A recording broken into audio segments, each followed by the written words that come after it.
Hello. Hello and welcome. Turn the volume on that down a little bit.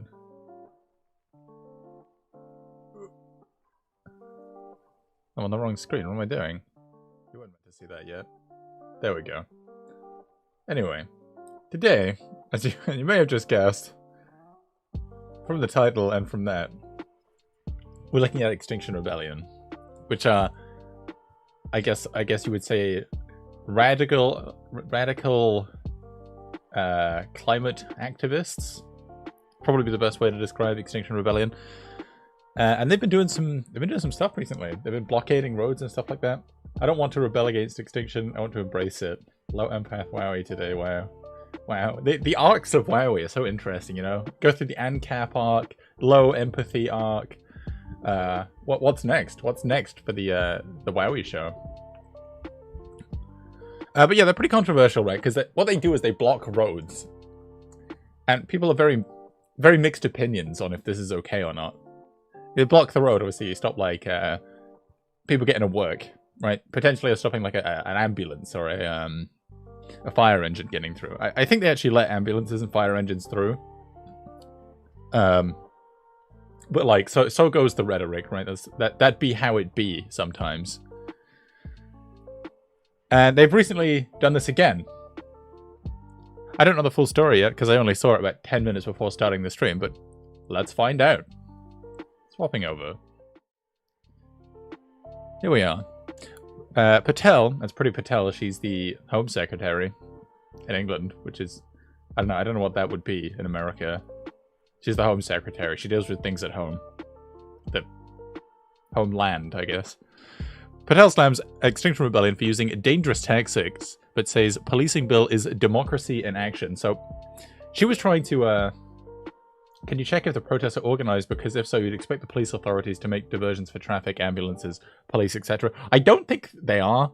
I would imagine not. I feel like these are the kind of people just to show up and piss you off rather than, like, ask if they can show up and piss you off. They glued themselves to trains, didn't they? Or buses. I very much doubt they were, I very much doubt they were like, excuse me, do you mind if we come and glue ourselves to the bus? Yeah, so Priti Patel was the one who was trying to push through this horrible policing crime and sentencing bill, which is, it's terrible. It's a horrible bill.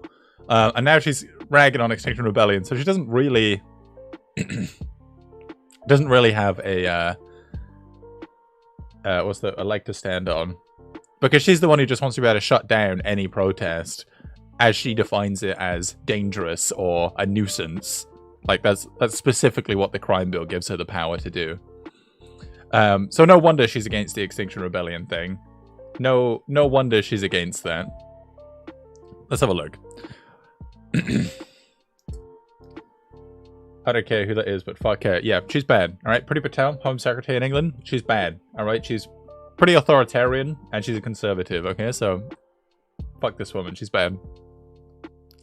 Home Secretary Priti Patel has vowed not to stand by as pressure group Extinction Rebellion. Oh, they say pressure group here. Not like an extremist group or protest group or radical protesters. Pressure group. Interesting. Extinction Rebellion uses dangerous tactics in the name of environmentalism. I mean, these dangerous tactics are blocking roads, right? It's not like they're like firebombing oil factories or something like that. Oil refineries. They're blocking roads. That's the dangerous tactics. The group staged protest of one roadblocks on Saturday to demonstrate against the government's lack of action on climate change. Morgan Troland, 38, glued himself to London's Tower Bridge, prompting the City of London police to close it to southbound traffic. See what I mean? He fucking glued himself to a bridge, so they had to close traffic. Just one dude. Just one dude. I gotta say, it's effective, right? If you've only got like a certain amount of people willing to protest this matter, and each one of them is so committed to the cause that they will actively disrupt an entire area, I gotta say it's impressive, right? It might not be good, but it's certainly impressive. Like the fanaticism they have in their ranks. Mr. Troland, a civil engineer from Hackney, East London, said, "I'm terrified that billions will die because of the climate crisis, humans and non-humans." I guess that's a pretty legitimate fear, right? See, this is the thing with Extinction Rebellion. This sounds rather extreme. right? Closing Tower Bridge down by gluing yourself in traffic, right? That sounds pretty extreme.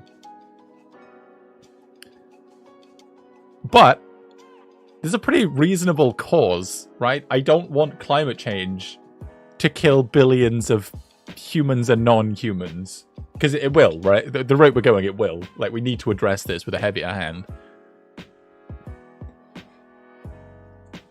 Extinction Rebellion, extreme but low-key, correct? Like, what they do is wrong, but they're right. Yeah. Yeah, it's a messy... like I said, they're very controversial. Very controversial. Saving billions is a very noble cause, and climate change is indeed a real problem. But gluing yourself to a bridge is... you know... Is that right? I don't know. Can I justify that? I'm freaking out. So many people are accepting this. I feel powerless to change the course. I want to show the onlookers that we each have phenomenal power. I think it's a good... Do you know what? I think you've certainly achieved that. You shut down basically an entire city. One of the most developed cities in the world, individually. I think that's actually... I can't disagree with that. He does indeed have phenomenal power in this instance, and he has shown that to a large audience. Mr. Trollan was arrested and charged with obstruction of a highway. Another man blocked Blackfriars Bridge, holding his placard regarding, "I'm terrified billions will starve while our government refuses to act on the climate crisis."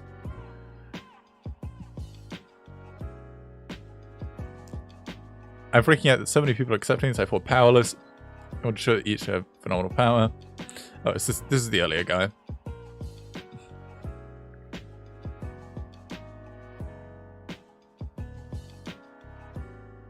Certainly extreme. This guy's a civil engineer as well. Like, he's not just some like random hobo hippie bum, right? This guy could probably design this bridge. He's not like a moron. Bing Jones, 68-year-old retired NHS doctor, blocked a road in Sheffield. He said, "I'm terrified that our climate targets are empty promises. We have targets for 2050, but we are still increasing emissions today. The government has made inexcusable COVID mistakes. I'm terrified they will be even worse on the climate crisis." You know, I think this is actually extremely good rhetoric. I think this is actually extremely good rhetoric, because like when you hear that, there's not really an argument, is there? Like, when the trolley problem is billions die from climate change, like multiple species wiped out, or glue yourself to a bridge and piss people off for an afternoon, like the trolley problem becomes easy, right? It's an easy trolley problem to solve. But that doesn't mean, like, the act is less controversial, even though the cause is good. Kobe, nice to see you. Thanks for being here, man. He added, "I'm desperate. I write, lobby, and support green politics, but see nothing real happening. So I'm sitting on the road today with a notice saying I'm terrified. I'm sorry to disrupt ordinary people, but I do not know what else to do." They seem like acts of desperation, don't they? And again, I think that only makes it more relatable. I think that only makes it more justifiable that this comes from a place of genuine fear and distrust of the powers that be. You know, I feel like I'm kind of on the side of these people. Like, this is the point of protest, right? To be annoying. To get in people's way, to make people notice you and your movement. Right? That is the point of protest. Just because they're effective at it, I don't think that's necessarily bad, is it? Just because they're effective at protest doesn't make their protest any less valid. Just because it's only like one person.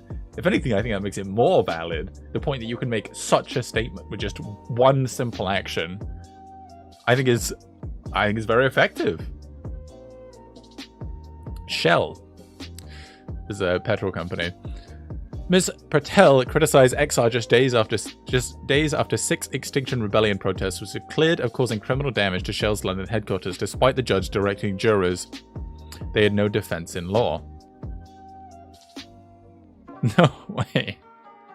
So the fucking The jury acquitted them, despite them having no legal defense. Wow. Wow. That is... See what I mean? Like, it's so justifiable, to the point where they literally got off from persecution. She told The Sun on Sunday, I would not be delivering on my promise to the law-abiding majority if I stood by as Extinction Rebellion deployed dangerous tactics in the name of environmentalism. I'm not sure they're effective. It goes back to successful suffragettes over unsuccessful suffragettes. Well, you say that right, Nixons. Nice to see you, by the way. But Emmeline Pankhurst, who was the most successful suffragette, right? The one that everybody remembers, who threw herself in front of the King's horse, was actually just trying to pin a ribbon on the King's horse, right? I think it's like pretty common knowledge at this point. So in terms of like her protest, she was unsuccessful. But the repercussions of her protest were successful. People noticed this. This was historic. This went out in history. We're still talking about it today even. So, although this may be, quote, a dangerous tactic, this may be, quote, an unsuccessful protest, it stirs the conversation. So I think it is successful, right? I think in this case, all publicity is good publicity. So even if people are criticizing you, the point is your message is making headlines. You're getting your message out there. I don't think they did. History shows to a degree it set back their movement. I don't know. I mean, I guess we have to disagree on that. Like I said, I think when you make a statement, even be that statement bad, people now have to be aware of your message. And that is effective marketing, in my opinion. And that's exactly what Extinction Rebellion have done. That's exactly what they've done, right? They caused a big fucking nuisance. And like I said, that's the purpose of protest, right? To annoy people, to get them to pay attention to your message. Protests. Saturday's protest coincided with the number of demonstrations against the police crime sentencing and courts bill. Yes, Pretty's authoritarian bill that lets her destroy any protest she wants with the arm of the law. Thousands of protesters congregated around Trafalgar Square for and the mall for the Kill the Bill demonstration from midday on Saturday. I went to one of these protests in Bristol. It's definitely a good cause. We should absolutely be protesting this bill. It's a horrible bill. It's completely ineffective in what it was promised to do, and massively authoritarian. Later in the afternoon, the demonstrators headed towards the Home Office. The protest, which was spearheaded by anti-domestic violence charity Sisters Uncut, also featured many placards supporting environmental activists, Extinction Rebellion, and the Black Lives Matter movement. Wow, this seems good, right? The intersectionality here sounds fantastic, right? Climate change protesting, Black Lives Matter protesting, and anti-domestic violence. Like, it seems like they've got a lot of intersectional support, if this is the composition of their movement. The bill was drafted partly in response to previous... Oh, sorry, this is the Kill the Bill movement. Okay, I guess they were there for a different thing then, yeah. The bill was drafted partly in response to previous disruptive actions by both groups. Yes, Pretty wants to shut down any protest she deems as a nuisance. So fuck her, basically. Pragna Patel, director of Southall Black Sisters, said, "The bill represents a massive assault on civil liberties and is part of a wider trend on the part of the government to shut down free speech, shut down protest, shut down dissenting voices. In a sense, it's an attack on a fundamental democratic value, which is the right to raise our voice in criticism, in protest, in dissent." I agree. I completely agree with this. A bill is terrible. This may be some rather fervent wording, but it's not wrong. We are really, really alarmed by the government's thrust towards authoritarianism. This presents one in a long line of draconian laws, which the government is bringing in, which will impact our fundamental rights. It's true, yeah. The proposed legislation would give the police in England and Wales more powers to impose conditions on non-violent protests, including those who deemed too noisy or a nuisance, with those convicted liable to fines or jail terms. Imagine going to jail for being a noisy nuisance. It's ridiculous. Writing in the Sunday Telegraph, Mitch Patel said, "The powers will help the police to balance the rights of protesters to demonstrate peacefully against the rights of others to go about their daily business, and to dedicate their resources to keeping the public safe." That is democracy in action. I completely disagree. Like I said, they're not actually endangering any members of the public. Nobody's died or even been injured from Extinction Rebellion or anything like that.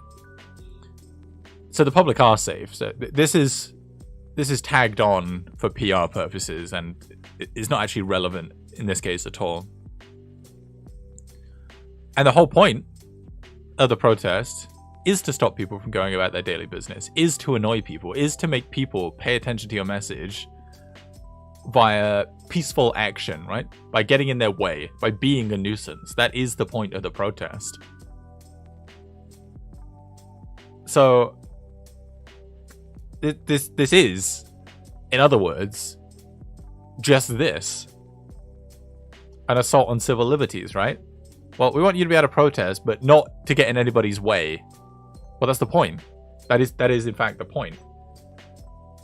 Oh, tank is intense, Siparsky. I feel like you keep returning. You know, I'm glad you're returning, even if I disagree with you. Yeah, that's the base of it. We got a little bit more here. We got a little video. Let's have a look. Just got a little ad first. Just gonna mute that for you guys. I'm taking one for the team. All right, I can still hear this, but don't worry.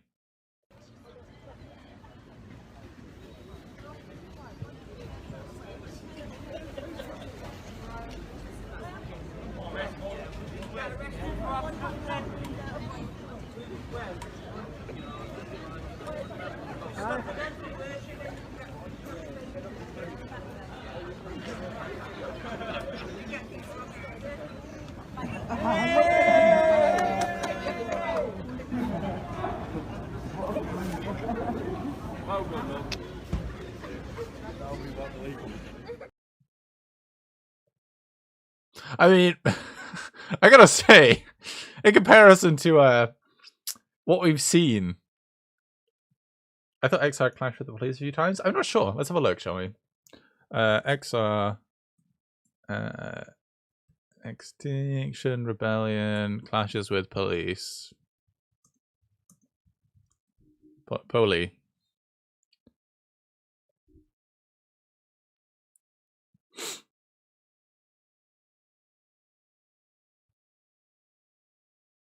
No, apparently not. Apparently, it's the opposite.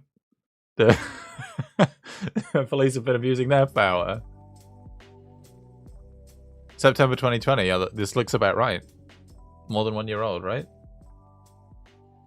Fighting emergency workers. I don't know. Could you provide a link to that? I'd be interested in that, because I do want to get like an accurate opinion of these guys. I mean, it seems so far that their tactics are extreme, but like I said, that is the point.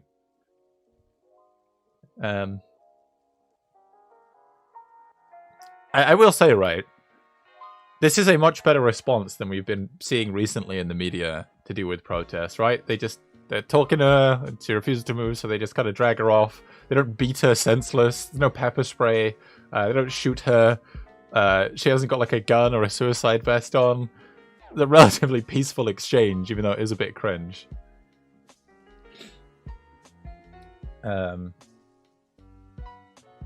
What about the other 50 people? I don't know. This is just like, this is a fucking independent article, so you have to buy it. Yeah, give me the link. I mean, this was like recently, right? This was yesterday. This Extinction Rebellion protest. The blocking of Tower Bridge. Extinction Rebellion, let's find out. Extinction Rebellion fighting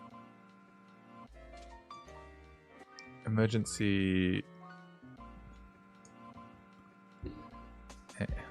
emergency. I don't know, I can't see anything about that. Blocks traffic in NHS ambulance.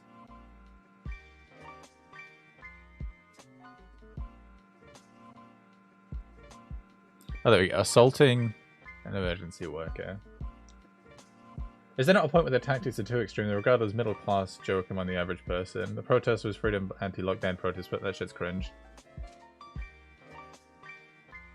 It's a bit brutal. Hold on, what's that in a sec?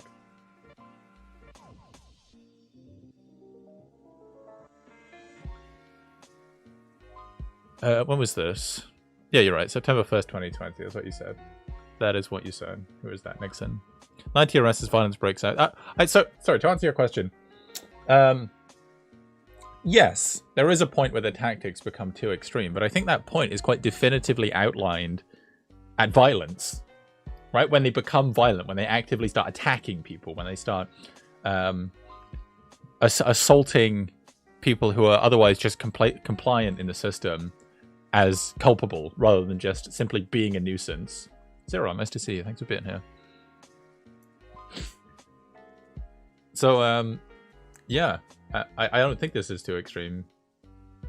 I think there is quite an easy line to determine there.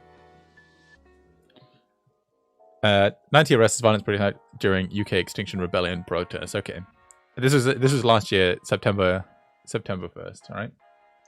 Why don't I have subs, bits? I cancelled my affiliate contract, okay? Because that means I can stream on both YouTube and Twitch at the same time, which means I can grow my audience faster. That's why. That's why. Okay? It's not because I got like banned or anything like that, because I have 2 viewers on YouTube at the moment, and I have 7 viewers on Twitch at the moment.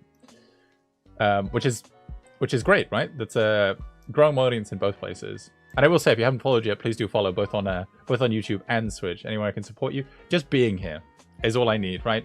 I like you being here. I like you being in the chat. I like engagement. That's what I like. Thank you so much for trying to support me either way.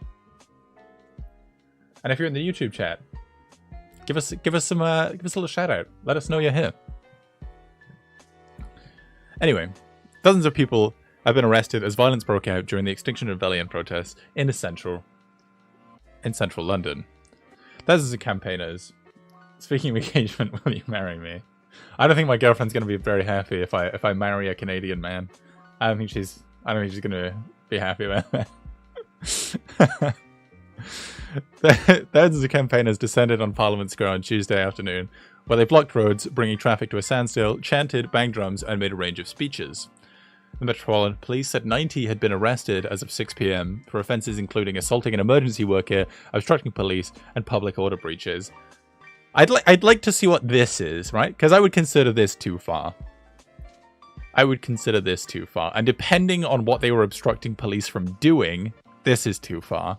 Public order breaches is kind of the point of a protest. I don't really care about that. What kind of stuff am I covering today? Oh, we got many things, right? We're doing a little bit on Extinction Rebellion, and then I was going to do some George Floyd follow up. We got some extra George Floyd stuff next, and then if we're feeling contentious, we've either got some wherever you are, some more COVID stuff, or hot tub meta, right? That's quite a contentious one there. I've got many things to go over today. At least 10 people were carried away by officers as the group refused to move from the roads around Parliament Square. That's the point. It's the point of a protest, right? To block the roads. To fuck with people. Let's have a look at the video.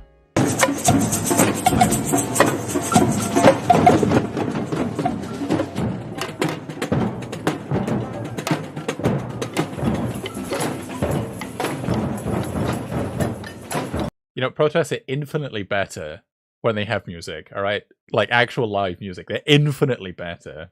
You have a decent, interesting topic? Let's hear it. Let's hear it.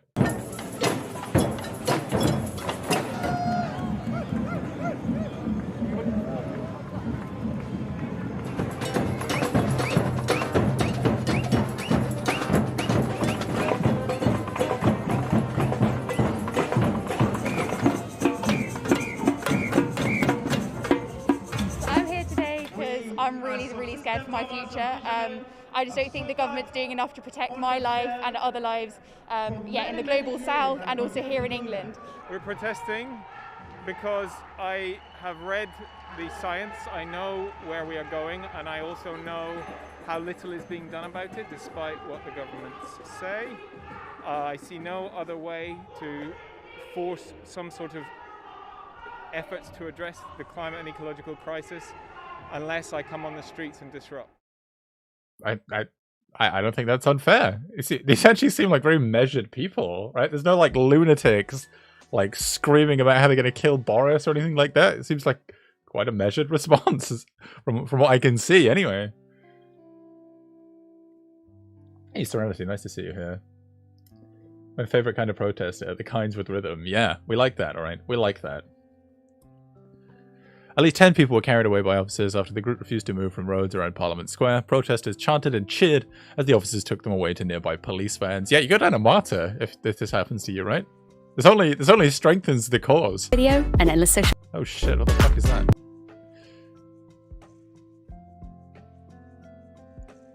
Protesters chanted and cheered as officers took them away. Video footage posted online also appeared to show demonstrator John Linz, 92, being led away from Parliament Square by police. A 92-year-old man showed up as well. What a fucking legend. What a guy. What a fucking guy. 92 years old and he's still out protesting. What a fucking guy. Mr. Linz, who was taking part in previous demonstration, was filmed walking with a stick flanked by officers. As of 1800 hours, so 6 p.m., 90 people have been arrested for offences including breaching public order conditions, obstructing the highway, obstructing police, and an assault on an emergency worker. So there was an assault on an emergency worker. It looks like they got in a fight with like one dude who happened to be an emergency worker, I guess. I'd like to read more about that. Like, what was the context behind that? Did they know they were an emergency worker? Were they like doing their job? What was going on there? Leftism? Ugh. Shut up. Shut up, you lib. You've betrayed the left.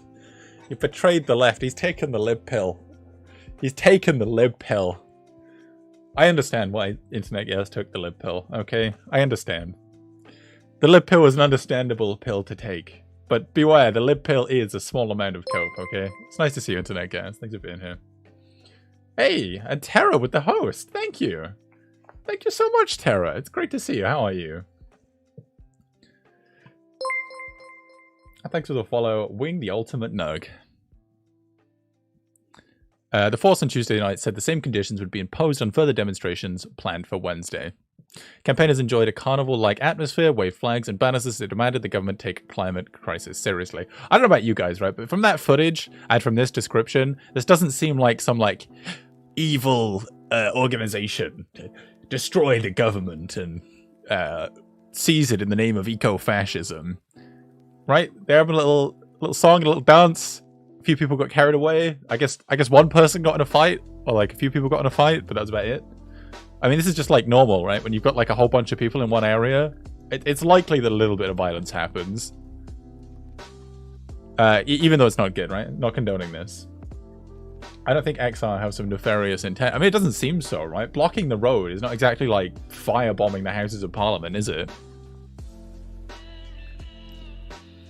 One protester, Karen Wilden, 56, a tutor from Leicestershire, told the PA news agency, "I'm here today because I have serious concerns about the future of the planet. We need to put this above everything else." It seems that every person they interview, every statement I've seen from Extinction Rebellion or someone who is protesting from Extinction Rebellion seems to be very measured and seems to be very balanced, right? People going, "I don't believe the government are doing enough. I'm very scared about the future. I have serious concerns about the future of the planet. We're exploiting the global south, and I think millions of people are going to die if we continue down this passage." Like this doesn't seem like some ridiculous eco-fascist attempt at a coup. Are we watching the same videos? I mean, I've only watched like 2 or 3 videos so far. I mean, if you've got anything that's like more extreme, we can have a look at that. I mean, Wowie sent us this one, which maybe is... Oh wait, no, this is the COVID protest. Well, many follows. Thank you for following Potato Band Plug, Potato Butt Plug. I know you got banned. It was unjust. And Bounce House as well. Thank you. And of course you get a shout out, Tara. You raid, you get the shout out, of course. And Ladum James as well. Thank you for the follows. If you got a video of them being like terrible, I'd like to see that. Again, I don't want to get like a bias or partisan view of this group. I just haven't seen anything that's particularly damning so far. When you're done with the topic of Extinction Rebellion, which is interesting and I don't want to interrupt it, I'd be super happy to join the BC and give you an update on autism rights and Twitch pop culture. Yeah, sure. We'll do that a little bit later. Literally 1984. Anyway, you're gonna follow me if I am hella hungry. Nice. Thanks for being here anyway. Thanks for the follow. Where are we? Never mind COVID. Never mind A-levels. This is the biggest crisis facing us. We need to raise the message as loudly as possible. Well, yeah, I think that's a reasonable priority to have. You know, stopping the destruction of the planet. Not a lot has been done on this issue. Everybody needs to hear the message. Sarah Lennon, a prominent member of Extinction Rebellion, said, "The failure to act on this issue will have a catastrophic impact on the future of us and the generations to come. We want to occupy Parliament Square to make our voices heard. Of course, we're in the middle of a pandemic, but we're balancing the risk, and this is the biggest issue facing us." Again, I think a very measured response, very reasonable. I mean, from the footage, you can see it. I don't think I can see one person not wearing a mask. Last year, more than 1,700 arrests were made during Extinction Rebellion's 10-day autumn uprising, which saw major disruption across the UK. Again, I find myself finding it hard to disagree with these people. After touching grass, I'm more realistic in my politics now. I understand internet gas. I understand why you took the lib pill. I really do. But I can't forgive you for betraying the left. Okay, I can't forgive you. We can still work together. Okay, but when socialism comes, you get the wall. No, I would never give internet gas the wall. Climate change is largely one of the reasons COVID became a thing. Higher global temperatures means higher chances of viral mutation. That's really interesting. I'd never actually made the connection there, but I guess everything's interwoven. I guess we live in a society. Yeah. I guess we live in a society. Yeah, no, I'm yet to see like any like horrible footage of Extinction Rebellion. Let's have a look. Let's have a look if we can get something like very damning. Extinction Rebellion protests. 65 arrested, that's what we just covered.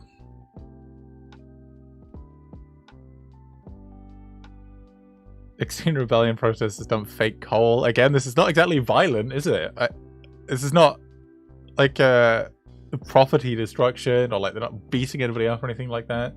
Like, we'll have more pandemics if we don't get climate change under control. Oh, fuck, I don't want that. Oh, fuck. Why'd you have to, like, you're just doom-pilling me right now.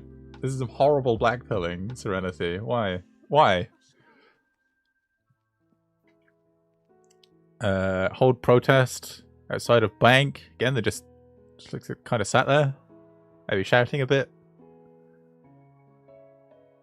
Lots of people wearing masks with their flags.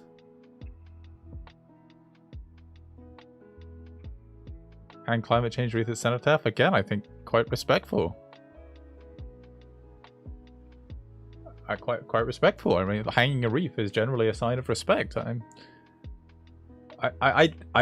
actually finding it difficult to find evidence of Extinction Rebellion being bad. I mean, yeah, that's vandalism. I concede that, right? That's definitely vandalism.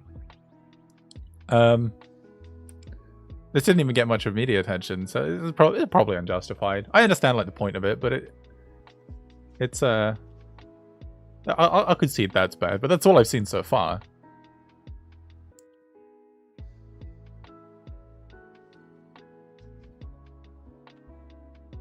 Yeah, blocking traffic again. Nothing mad. This is anti-lockdowns. Nothing to do with them. HS2 protesters again. Nothing to do with them.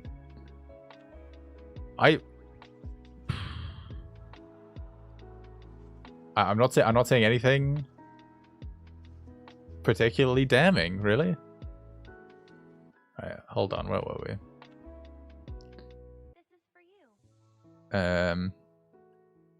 That's what we just watched. Right, there we go. Did we just read this? No, we didn't. This is the final segment on this. Was this the one I read first? Fuck. No, it's just a very similar article. Uses the same photo. HS2 and anti-lockdown massively overlap with XR. I don't know if the Extinction Rebellion and anti-lockdown are the same thing. I mean, I feel like they're different crowds. Like one like the anti-lockdown crowd, I think is probably like skeptical that climate change even exists. The HS2 crowd, maybe they do overlap. the anti-lockdown crowd is, generally speaking, I think these people are skeptical that climate change even exists. So I don't think there's much overlap there with Extinction Rebellion.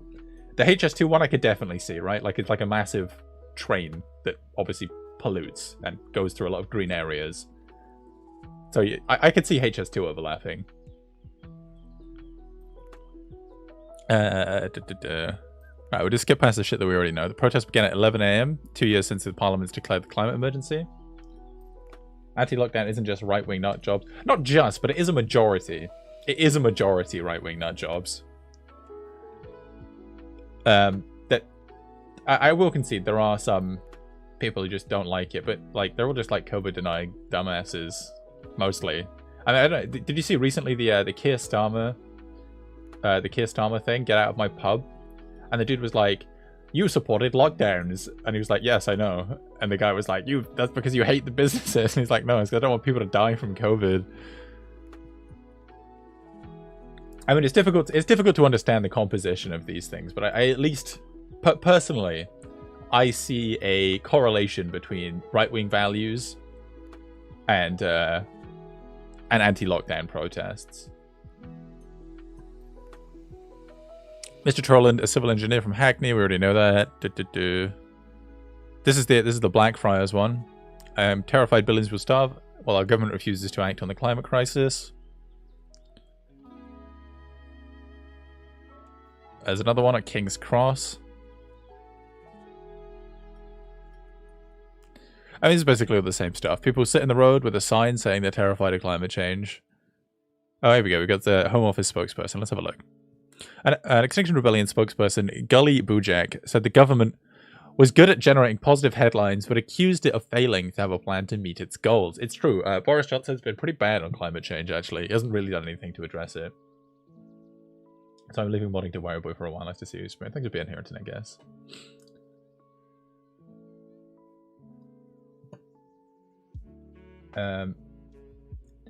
Anti-government control is right-wing. Normally, yeah. Yeah, I would say normally, yeah.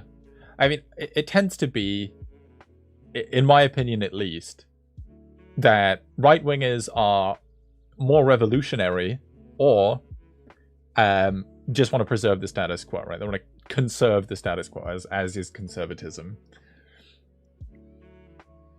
And left-wingers tend to be more reformist. Right, I'm not saying there aren't, like LARPy revolutionary lefties. There certainly are. Trust me. That's why Internet Gas took the lib pill. But I think I see a correlation more in the other direction.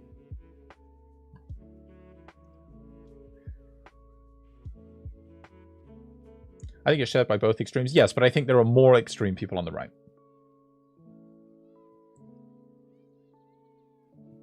We on the left.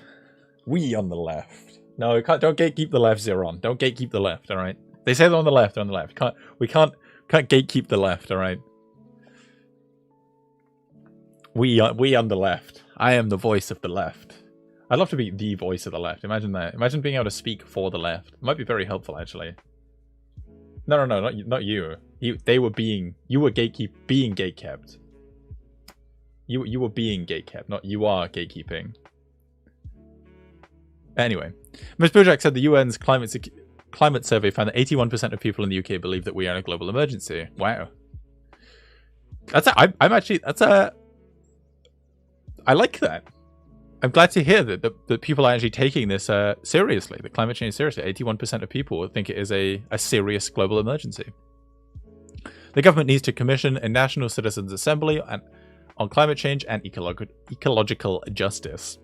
Because even if politicians are scared to face the truth, ordinary people are ready for action. Saturday's protest coincided with a number of demonstrations against the Police Crime and Sentencing Courts bill. The bill was drafted partly in response to the disruptive action by Extinction Rebellion and also the Black Lives Matter movement. The proposed legislation would give police in England and Wales more powers to impose. We already know this. Home Office spokesperson said, "The right to protest is a cornerstone of our democracy, but over recent years we haven't seen an increase in the use of disruptive and dangerous tactics." He added, "These new measures will not stop people from carrying out their civic right to protest." Yeah, but they will, though. Like, that's the whole point of the bill, to stop people from doing that. Yeah, not much new information in this. I think to surmise this topic, and I want to hear your chat on it as well. And anti-lockdown is strong in Ireland. I wouldn't be surprised. They get very little aid there. I think authority is necessary, but better served when it is limited and highly regulated. Simply, I just want authorities to be democratic and transparent. I'm completely okay with the consolidation of power, even in very large scales, as long as it is transparent and democratic.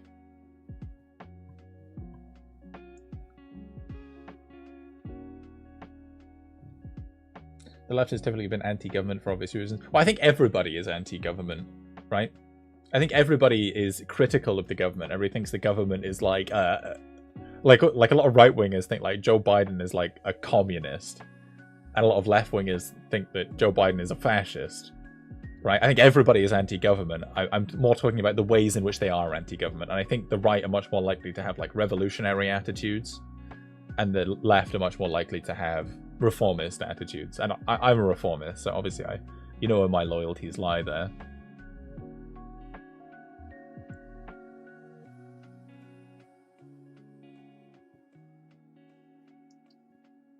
And for local powers being increased first past the post in the UK doesn't really resonate from zero. Yeah, we should abolish first past the post, but that doesn't mean we need like local governments. More power to local governments.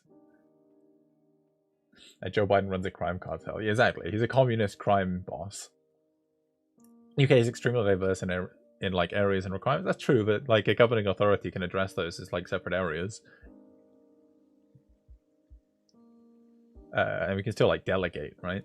It's just like there would be an authority that delegates. The Biden crime yeah, the Biden communist syndicate. We all know about that, right? We all know about that. Joe Biden is the final boss towards my... No, Joe Biden is an ANCAV, right? Joe Biden is many things. He's like Thanos. I am many things. The liberals are the real communists, while the socialists are the real fascists. Yeah, that's it, right? It's all reverso. They've been pulling the blanket over your eyes. Biden is a neoliberal ghoul. Yeah, he probably is, but he is doing really well, okay? I often end up defending Biden on this channel. He is a bit of a neolib. He's a bit of an old neolib. But quite frankly, his presidency has been really good so far. I'm yet to see anything terrible from Biden. Or even bad from Biden, to be completely honest. He's actually coming through on a lot of his promises very quickly. And these are big promises as well. I want Coca-Cola to enslave me. I love Coke. Okay. To wrap this up. I find it very hard to condemn these actions. They seem, in a majority sense, non-violent. Extreme, but I think effective at the same time. It's a worthy cause, obviously. There seems to be a lot of intersectional support for this as well. And a lot of public support for this as well. So I find it very difficult to condemn Extinction Rebellion in the instances that I've seen so far. I mean, there's a few small things in there, obviously, I would condemn. So, for example, the fighting in of an emergency worker, or the vandalism. I think that's probably a little bit too far. But it does seem in a majority sense that these are reasonable protests that I can't really disagree with too much. Pepsi for dictator. Yeah, Mr. Pepsi. Our Lord and Savior, King Pepsi. Boris Johnson will jail them all after the bill passes. I very much doubt that the bill is going to pass, right? So it got halted in its second reading. And I don't think it's gone through a third reading yet based on its unpopularity. So I am quite hopeful that it will not get through 4 further readings and then receive royal assent, because I think the Queen is opposed to it as well. Because the Queen obviously represents the people, or is meant to represent the people, right? And I think the Queen herself is against it as well. So the odds that it makes 4 more readings the way it is, and the Queen then ascends it, I think are quite low. Biden's a massive disappointment for me so far. How can you be disappointed with Biden? He's like massively reforming everything in a much more positive light. Want to talk before your chat gets hardcore? Oh yeah. Let's bring you in. Let's bring you in. If you wanna get in the Discord, I'll drag you in.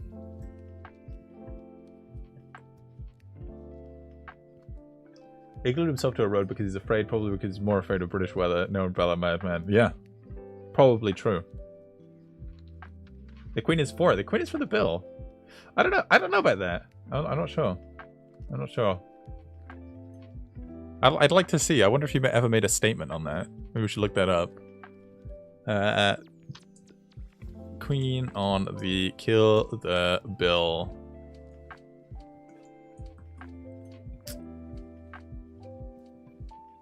I don't think she's made a statement on it, but like, she's meant to represent the people, right? She's meant to like represent the voice of the people. I don't know. I think it's pretty obvious that the people aren't happy about this. Biden is just mediocre, but he's never worse than mediocre. I don't know. I actually like. I would agree that he's never worse than mediocre, but I think actually he's making some like pretty big steps. To be fair, I expect Obama 2.0, so not for me anyway. I will say he is a bit Obama-ish, but that's expected because he was the vice president under Obama. Biden did something Obama didn't do by acknowledging the Armenian genocide. That's true. I have a little article here on this actually. Biden recognizes atrocity against Armenians as genocide. I have a Discord line. All right, let's pull Zeron in.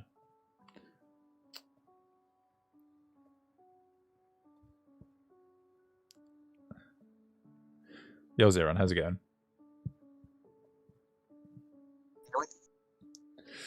How's it going? What was it? What was the update you were going to give us? Well, there's several things, but really, well, actually, I was thinking like.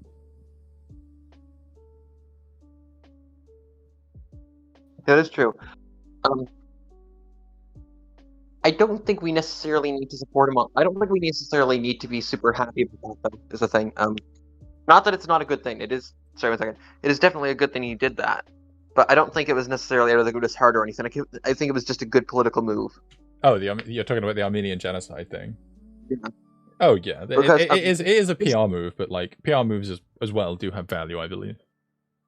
It's simply a matter of do we judge him by his motivations or by his actions, and I prefer to judge people by their actions because, and I actually just now I'm suddenly remembering a PragerU clip where they say exactly that into a way to attack communism.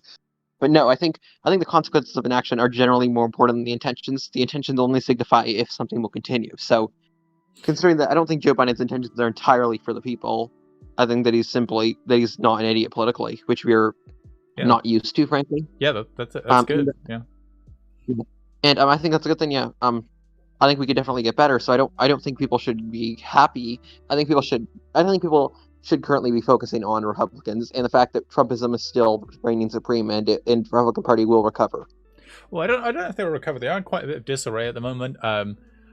Like Trump's popularity with the Republican Party and Republican voters gone down quite significantly. And I don't think he'll be able to maintain that for the next 4 years. And then Biden also has incumbency on his side as well. So I think it's very unlikely that Trump will get in 2024. And I think the Republican Party is going to have a hard time finding a public figure who is as popular as Trump in the next 8 years. And I think there's no doubt that Trump is probably going to be dead in 4 years just from freaking heart failure. Oh yeah. The dude eats McDonald's constantly, and he's the same age as Biden. But the thing about Biden is Biden's in much better shape. Oh yeah, Biden looks way better than Trump. Like, fucking hell. People keep on talking about like how Biden's so old and gonna die. I'm just like, yeah, sure. You're like their president is the one who eats McDonald's every day because he's afraid of being poisoned. Yeah, like he's slowly poisoning himself. Yeah, they do. Trump does look like a plastic surgery monster, and Biden just looks like an old man. Exactly. Yeah. Anyway, I'm not here necessarily to talk about Trump. The protests in general, I think that people, I think overall, sometimes we fail to see the importance, like the reason the protests are important in culture. Like, it's kind of hard to get to, but, well, regardless of the kind of protest, like, people seem to think that we can just make an assumption protests are good or protests are bad, like, as though it's a unilateral thing. I think it's kind of hard to say what I'm saying. Like with what you're talking about with what was it called? XR, Extinction Rebellion. Yeah. Like there are people who won't be able to distinguish that from say anti-mask rallies. So I think the importance to note is that the reason that protests happen is not simply because there's an issue going on, but because the issue isn't being represented. So regardless of what basically, I think that in a functioning democracy where people are properly represented through voting, protests actually wouldn't be common at all. I think that's simply because protests are meant to sort of make up for deficits in the sort of democracy. Yeah, I think I would agree with that. But like, how do you get that representation in democracy other than protesting, right? So like, I think this is just a way of achieving like a more democratic I'm not against state. protesting. No. Yeah. Yeah, I'm not against protesting. Yeah. What I'm saying is, I think that like well, what I want to talk about generally is people's goals versus what they actually do, and I think this applies to Twitch. This applies to sort of what I was talking about. I'm not sure if everyone in chat heard about this, but recently there was actually the event has already happened, but Next for Autism with Mark Rober's help did like a big charity event where and charity in quotes where they raised about $3 million now for a so-called charity that promotes that does research into eugenics for autistic people and supports hate groups like Autism Speaks. And not a single person in the autistic community that I know of actually likes that. So it's a matter of representation. It's a thing I've talked about before. And there's also currently another thing I'm really interested in is the way that Twitch Politics is kind of, well, what's the word? Twitch Politics currently, I think, is in a really bad state. I think it's been so for a while. Not just because of Destiny, not just because of Vosh. It's not just the large figures that are toxic. It's not even just the toxicity. I think there's a major disconnect between what people want to do and what people are doing. So these protests, these are people who are actually doing things. Regardless, it looks dumb maybe to some people. Someone sitting in the street being arrested for it. Maybe someone might feel like that's not doing anything, but I think it's a lot more than people who are streaming, because even though you're reaching an audience, there's often like this mix of socialization and your goal. So like you try and reach something, but you're just socializing with people, and people compromise their beliefs for that sake. I think even like on Lefty Twitch, I think. Yeah, I would agree, because obviously there's like a profit motive there, right? Or like a motive to like grow an audience, like be appealing. I definitely agree that people do that, and I would say obviously protesting is more effective than streaming. But I think the metric for what is successful is the amount of people that your message reaches, and in every case, Extinction Rebellion is better for this. And like I said earlier, I think the good thing about Extinction Rebellion is how effective they are with very like trivial means, right? Like sitting in a road, like one person sitting in a road is not like particularly dangerous to anyone. It is very annoying though, and that is the point, right? The point is to be very annoying, to draw attention to yourself. The highway is dangerous. Yeah, it can be dangerous on the highway. Yeah, I can see that. But the point is, it gets a lot of attention, and the only person who's really in danger there is the person sitting in the road. I mean, like you could say that the driver was maybe in danger, but even then, like the chances are the person sitting in the road is going to be the one who gets injured in that instance. So, like putting themselves in danger, I think is very different. Like endangering the public, and I think that's like the point of protest, right? So, I find it very hard to condemn this behavior. It doesn't seem to be violent. It doesn't seem to be unjustified. Yeah, no, I'm just giving my take. Yeah, I think that it's important, like that.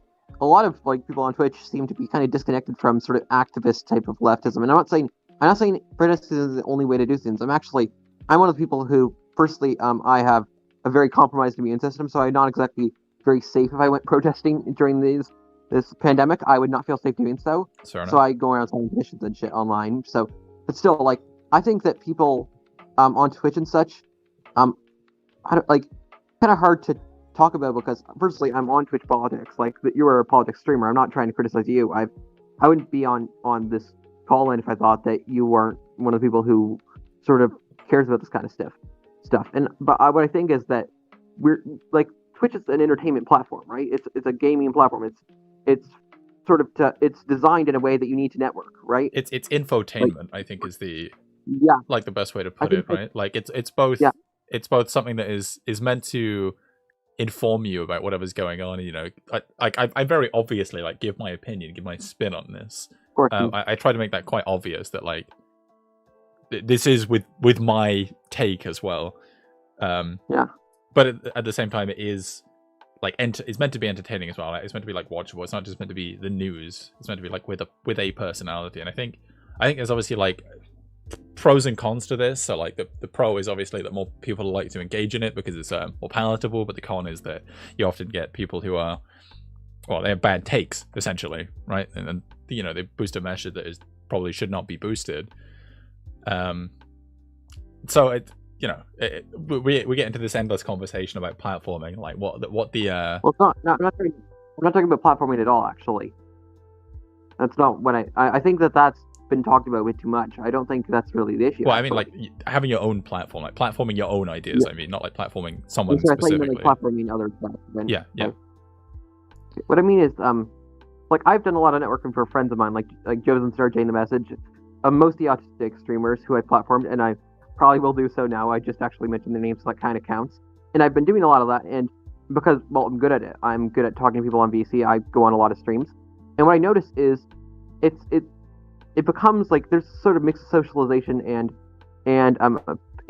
apparent like activism. So what does that do for like actual people's goals? What is the goal of a streamer? To socialize or to make a message? And I think that oftentimes we end up stuck in a way where we don't really know what our goals are. If that makes any sense. Yeah, I think I agree with you, but I feel like we have goals that are just a little bit vaguer than maybe is helpful, right? So like when I stream, my goal is obviously to give my opinions, which I think are correct. That's why I hold them, and like convert people to my opinions because I think this is conducive to like a better society, right? So I like this is obviously like an extremely broad thing, but I think in a majority sense, people understand that like that is the purpose of a stream.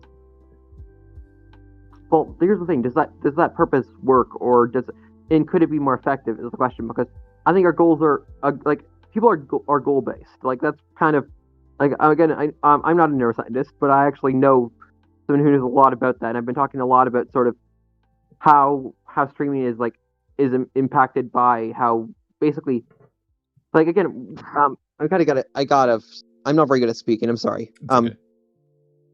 But like we're goal focused, so if our goal is, say, like in your case, to spread your opinion and to try and make the world better via doing that, and then, well, is Twitch conducive to that? Is the first question here. Like, is Twitch's way of functioning of needing to know people to be able to spread, or needing to get people to say, what's the word?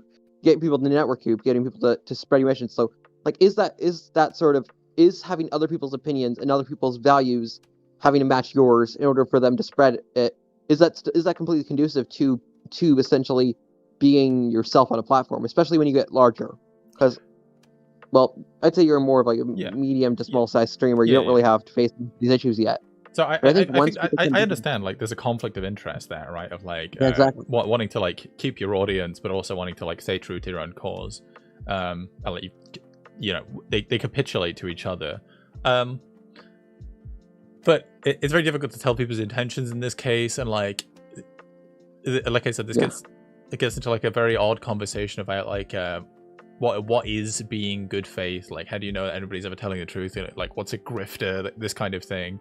And like you said, I don't really have this issue. Like, if I have like one viewer, then fine. If I have like 20 viewers, then great. But I understand this does become more of a problem as you get bigger and as your life becomes more dependent on it. So like I don't even like I've disabled money making opportunities from this at the moment. So this is not like I just do this specifically for like fun. It's a good move. I think that people should be doing that more often. That's why I mentioned it, because I think that's a good thing. I think that I think that's again like this kind of reaches into like socialism, in that when a profit motive corrupts, in my opinion, I don't think that profit is bad. I don't think that money as a concept is very flawed, that like because money is only really valuable when it's moving. And that makes it kind of half there, like Schrodinger's money, you know what I mean? Yeah.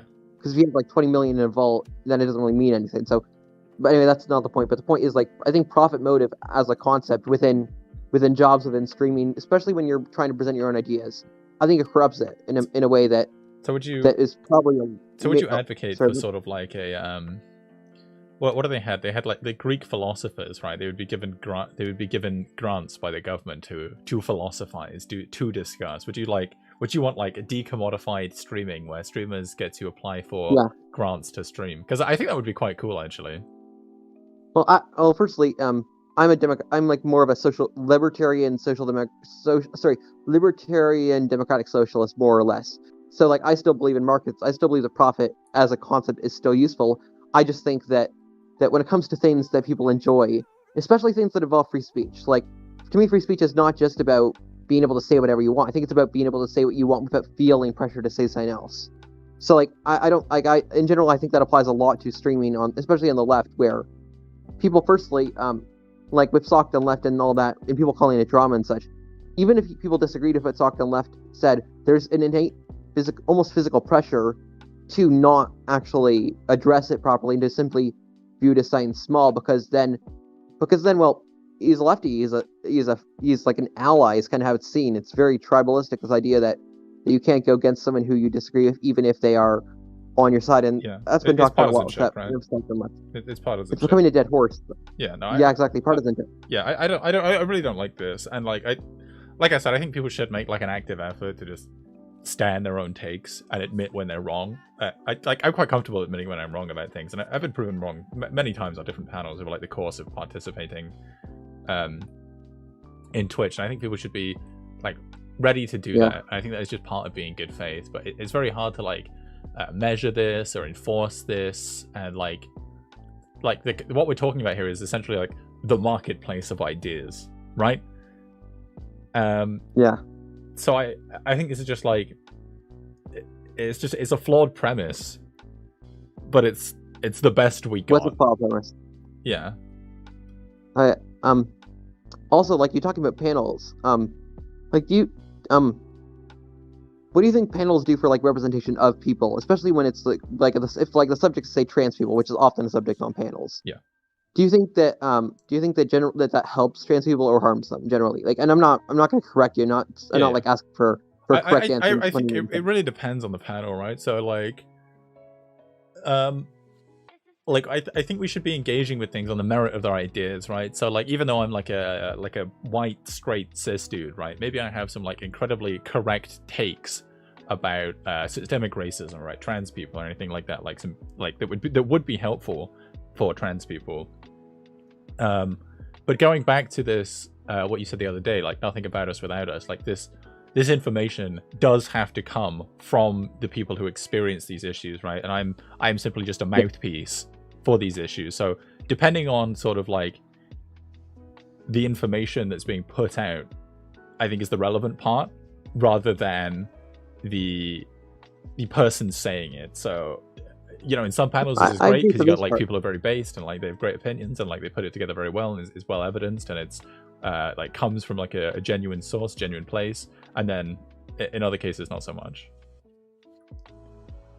Yeah, well, I agree with you for the most part, actually. And also, like, I don't generally talk about race issues unless I'm talking with someone who understands them a bit better than me. Because firstly, I never like learned about like critical race theory and such, or I know a good bit more about like feminism and feminist theory and such. Even though I consider myself a feminist for the most, not for the most part, for like in its not as in I don't partially agree with it, but as in I don't understand it well enough to fully identify with it. But I'm also like autistic, so I talk a lot about that, and I'm also bisexual, so I do speak about LGBT issues. But I don't think that it's necessarily that you don't need to simply platform people talking about it. Well, I don't think it's a matter of limiting who can speak about what. And I think that's often misconception made, and I'm not blaming you for it. What I think is necessary is not that we limit people's ability, but that we make sure that when we are speaking, we're not shouting someone else down. Like, on panels, the thing is, I think devil's advocate is an idea that philosophically makes sense to some people, but I think that it assumes that firstly that people are rational, and secondly that more importantly, actually, a devil's advocate assumes that people have equal ability to speak. So like devil's advocate being like you're speaking for the thing that you might disagree, for the thing that seems a bit harsher, or generally in like panels and such, when you say you're doing devil's advocate, you're generally speaking for the more conservative position, and I don't think that's a hot take. Yeah, I would agree. So, like, I think the issue isn't that like you speaking about autism that you're neurotypical. It's not an issue to speak about it as long as you're not. If like it wouldn't be an issue at all if autistic people were being represented. It's not a matter of like I'm not black so I can't talk about that issue. It's not about can't. It's about should. Like, and I don't like using should usually. I think even then you should, right? But you should also, like I said earlier, right? You should be willing to admit like this is not my area of expertise. I don't personally experience in this. Like I said, like I acknowledge that I am simply just a mouthpiece for opinions that I have heard from people who are affected by this. Like when I speak on, say, trans issues or systemic racism, obviously I don't experience any of this. I'm extremely privileged in this, right? In like society is specifically designed for people like me, right? So I'm just a mouthpiece for this, right? And if I am incorrectly representing something, or like people within the community disagree, and I just take one side of this, I think this is okay. But like we must acknowledge, I think the important facet in this matter is acknowledging that it is an impossibility to know everything about this, that these bodies are not completely homogenous in their opinions, and that you can be wrong and you can be convinced otherwise. I think that's the important thing, being sincere with your arguments. I would agree. The thing about sincerity is that sincerity is a good faith thing, and I have nothing against it. It's not about, but I don't think it's all about sincerity. I think that you can be sincere while still being ignorant. Like, but like if you admit that, right, that's the point, right? So you'd be like, I'm sincere. I sincerely believe this. Like, however, I understand that this may be not like a completely informed opinion, and I'm open to having my mind changed. And you can still be wrong. Like being wrong, like shouldn't be stigmatized, right? If you're wrong, so be it. You're wrong. Yeah, I have nothing against. I agree with you completely on that take. Where I say that we might differ a little bit is and it's fine to differ on this, is that I think that like when things become the reason, for example, on that Discord, you know, the one by Samantha Banana.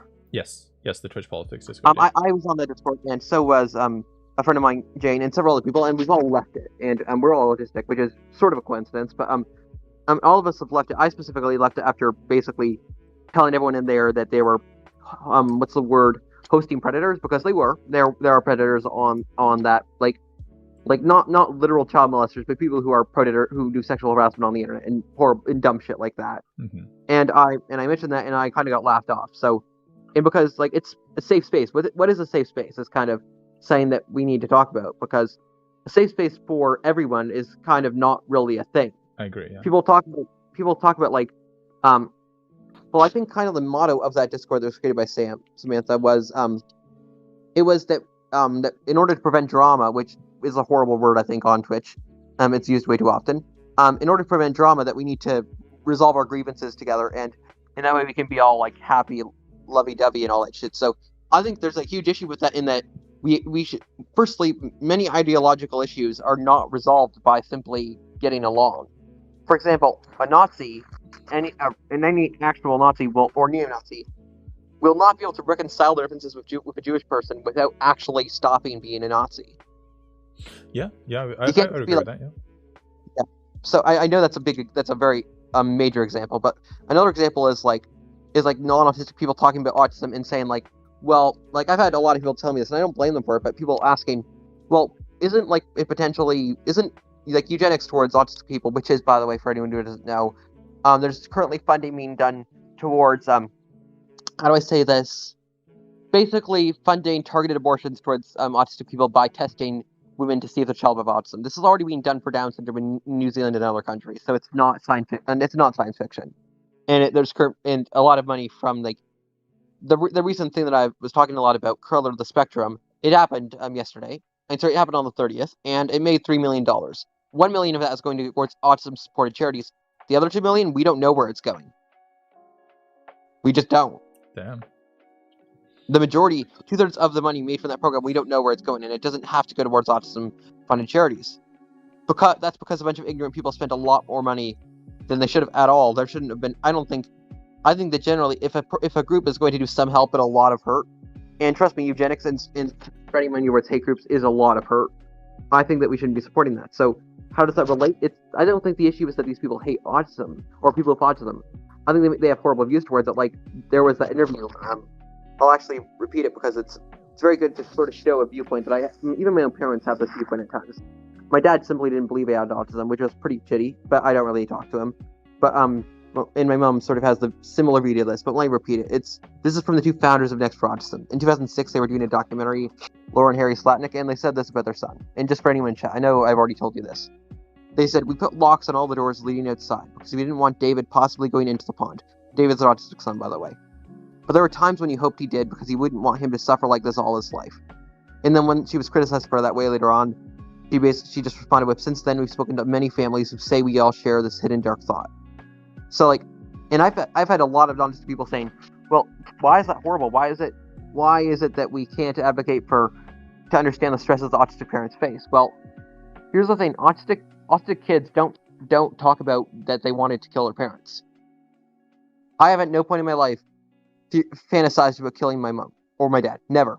I have not, because firstly, because I'm not a sociopath, and secondly, because I'm not in a culture where that's okay. Yeah. So why is it okay for them to talk about killing their kid as though that would be helpful? This kid is not mentally disabled in the way that they would know that they're being drowned. They would understand that. They would understand, even if they have mental illness, it is not right to just kill a kid. It's not right to even talk about that, to fantasize about that, and to make that sound okay. Yeah. To make it sound like it's a dark thought. It's not just a dark thought. And that's like the foundation for their whole philosophy towards autism. That was 2006, and they're still the leaders of this. They're still the founders of this. And so, the simple fact that their struggle, their child's struggle, is simply saying a pity. It's simply saying it's not abstract as though it might be for some others, but it's more along the lines of that they get to debate their son's right to exist. He's already born. It's not like a lot of groups are trying to make this whole eugenics thing about abortion. It's not. These people, they're not stopping. They don't want to stop with eugenics. They literally are. They think that it's just a dark thought to talk about killing your son. It's not. It's not just a dark thought. It is talking of murder and it's indicative of like a larger problem, right? That's the point. Exactly. Yeah. It's a very toxic culture, and autistic people face this sort of torture from, and I call it torture because in the reality it is like advanced behavioral analysis is a sort of therapy done towards autistic people. It was done towards me, so I'm knowledgeable about it, and actually I was very lucky. So if I can explain, firstly, applied behavioral analysis was created by, well, it was originally basically gay conversion therapy, and then eventually it got transferred into basically towards autistic people. So it's kind of like autism conversion therapy in that it trains you to act like a neurotypical, act like someone who isn't autistic.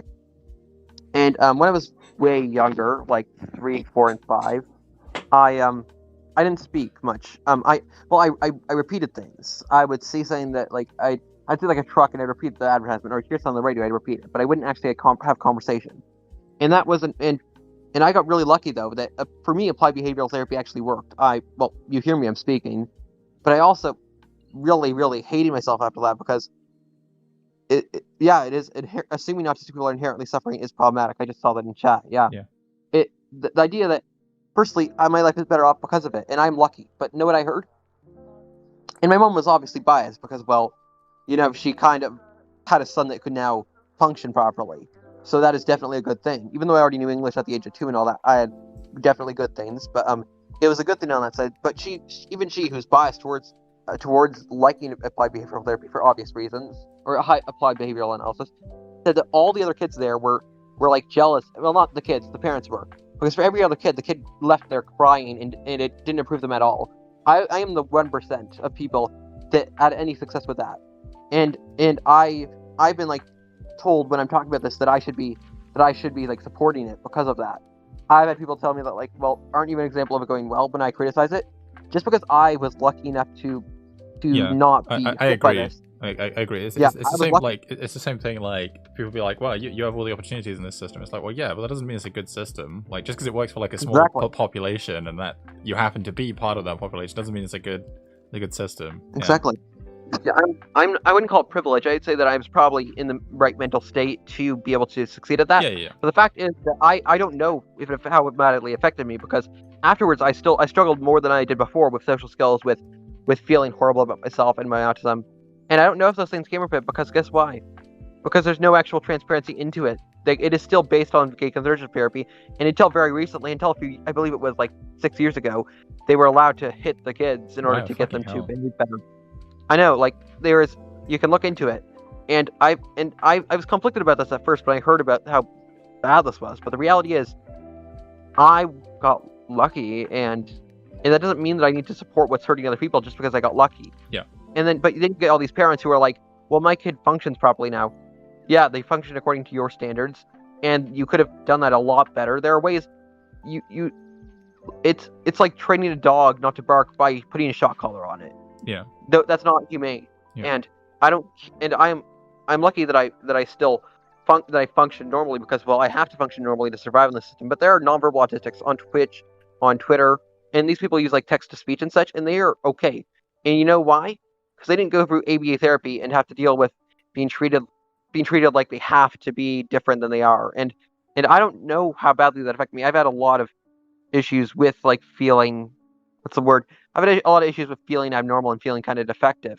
And I've got my doubts that none of that stemmed from ABA therapy because of all the other accounts from it. So, and then you get next brought to them just, I believe, like on the same day that they changed their apparent eugenics stance on their websites all at the same time. On the same day they did all that, they also mentioned on Twitter, along with all the other defenses, that ABA was not related to gay conversion therapy and that there was so much done to change it. Now, what reason did they have to actually change it if they thought it worked? Now, like, why is it that they need to claim it's again the thou dost prove testament? When someone is yelling into the sky that they didn't do something, it's a matter of, do we trust the organization that is still funding it, or do we trust all the people with the accounts about it? And I think that we need to trust the autistic voices. We should not let people dismiss all these people, because there are a lot of autistic people and there are a lot of advocates talking about this stuff. I'm not the only one. I may be one of the only ones going around normal political Twitch, which is, I think, a good thing that I'm doing that. I think that more people need to be willing to, like, Twitch is the toxic environment a lot of the time, especially politics. Well, not especially, but a lot of politics is toxic. And I've had people really say some horrible things to me on Twitch politics. I block them, and especially even when talking about this stuff. But it's worth it because, well, our voices have to be heard somehow. It's the truth. Yeah, just to loop this back, like I think that, like I said, I think this is like the important thing, right? Like getting the message out there, like making people know, even if they don't agree, like just being aware of it opens them up to the possibility of then understanding it and then agreeing. And like I said, like just to bring this back to like Extinction Rebellion and like the autism thing, like having this message being spread and having a voice, even if only a small one, I think is a good thing. I think it's definitely positive, even though not completely flawless. Yeah, it's like, I think there's a major difference between me doing this and me going on a panel debating autism with a bunch of non-autistics. I think the difference is that my voice is underrepresented. In many ways, my voice is overrepresented. I'm white, I'm male, and while I am bisexual, I'm not seen as such by the average person. Yeah. And like, so there are a lot of things that I don't face, but when I'm speaking with something that I do face, I think your entire chat is just talking about China and tankies right now, and like Biden. That's fun. I love talking about things that affect me every single day, and having chat just continue talking about China, which is a dead horse. It's okay. It's only like 3 people arguing. Most people listening to you. Don't worry. Fair enough. Yeah, I know. I'm not worried. I just think it's funny. Yeah. Anyway, but like, kind of conclude. I think you're right that and I think what I add is there is an important difference between debating and discussing, and because when you debate, you're listening to all voices, and that sounds good, but debating would be great if everyone is equally heard. If every single person on panel and everything that was being talked about was actually discussed, and if these issues didn't hurt people, then they'd be fine to discuss, and to debate. But the fact is that when you're debating someone's right to exist for something that's abstract to you, then you're doing more harm than good, I think. I mean, yes and no. I think these positions must be defended, right? Like you must argue on the affirmative for like these. Well, you don't need to defend them against someone who is never going to change their mind. Well, I think I disagree with you that people like won't change their mind or like never going to change their mind. I think everybody can be de-radicalized. It's just a matter of finding the correct angle to work there. And exactly. This is why I say all the time, like I think we should like give up on like all this like nerd shit and like just go for sophistry. I think it's way more effective, and I think it's produces much better outcomes. I agree with you. When I'm saying I mean debate, I'm not just talking about changing people's minds. I mean, I think you can change people's minds through debate. I think that it's not an effective way of doing so, and I think that it's an old way of doing so that has never really worked well. It only really affects the audience in my mind. And I've been on Twitch long enough to be part of debates and to be listening to debates, and I've been on Twitch for like a year now, so I'm not just pulling this up my ass, but I also am not super educated on this, so I'll admit that much.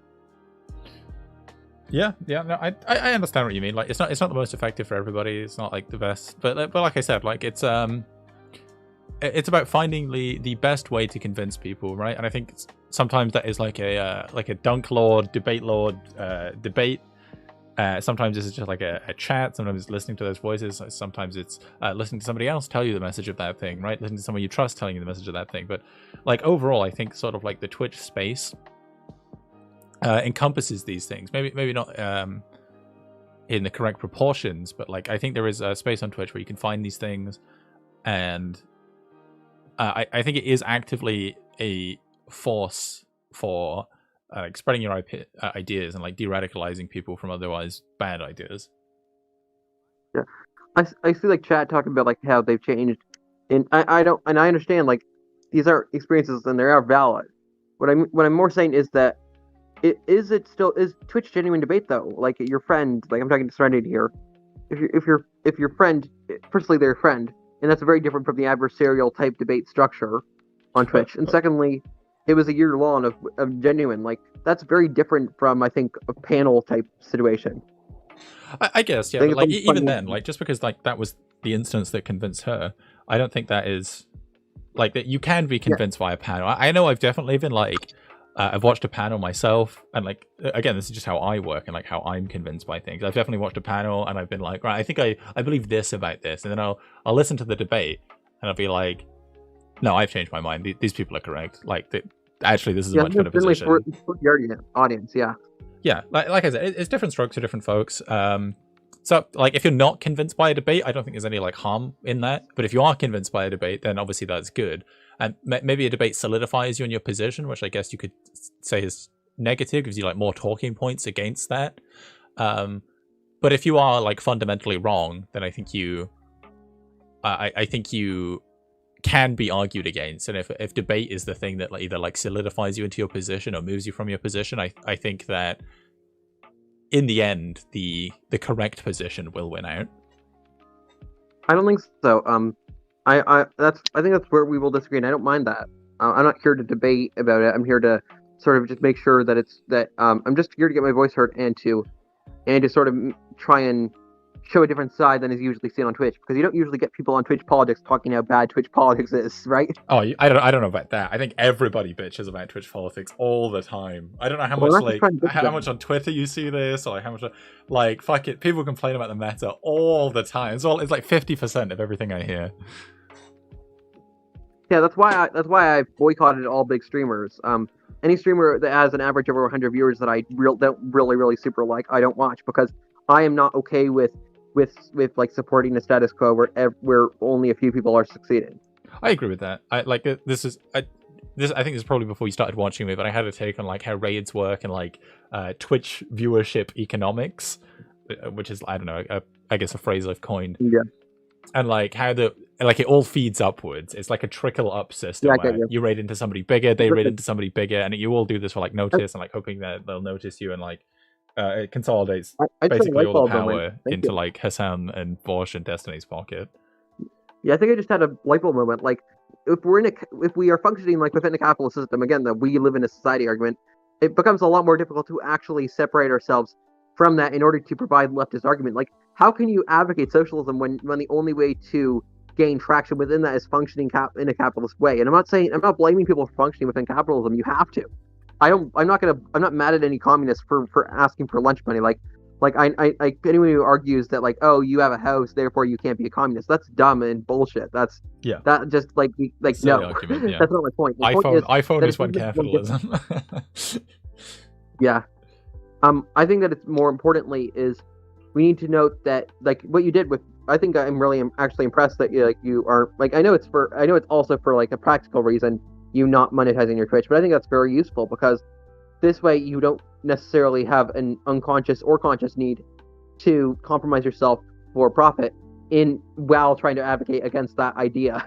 Yeah, I guess. I mean, it makes it easier for like you not to receive criticism from like right wingers as well. Like, why don't you give all the profit to charity or like I don't know, donate all of it or something like that, and like stupid arguments like that.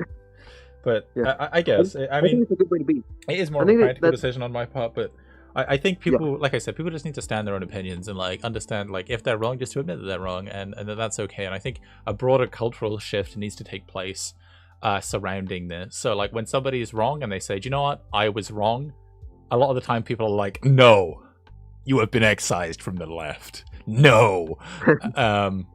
Whereas we should be like, "Okay, that's okay. That's fine." And I had like a very strong opinion on like rehabilitative justice, and I think this leads into that about how we're not ready for it, and how that it's like at least 50% of rehabilitative justice is the societal attitude towards like criminals and reform, and you know, in this case, I guess it would be like bad takes.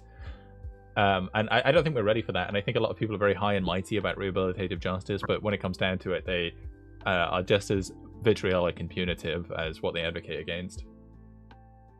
Yeah, exactly. We are stuck within that sort of mind frame. Like, how do you advocate for something that you don't have an experience? And I think that's why a lot of people are sock dems, because these people don't want to advocate for something that doesn't exist yet. Liberal Like, how do you brainworms. That's what it is. Liberal brainworms. It's like they are trapped within a system that they cannot conceptualize out of. It's liberal brainworms. Exactly. Yeah, it's very. I've never heard that idea, but I agree. Like, and I think that also applies to Twitch itself. And I don't think lefties seem to realize that they are not immune. Like I have nothing against sock dems, honestly. No, sock dems are allies. Yeah, sock dems are definitely allies. And I think that sock dems are actually sometimes more useful than far leftists. Not I don't hate far leftists. This is why Internet Gas took the lib pill. Okay, this is true. All right, sock dems are allies, and sometimes they are much more helpful than like hardcore lefties. It's not that hardcore lefties are bad. It's that like I'm a libertarian socialist. If I could form a party, it would not be libertarian socialism. It would be libertarian social democracy. Yeah. Which for fun, I would call the LSD party, Libertarian Social Democracy Party, because yeah, nice indeed.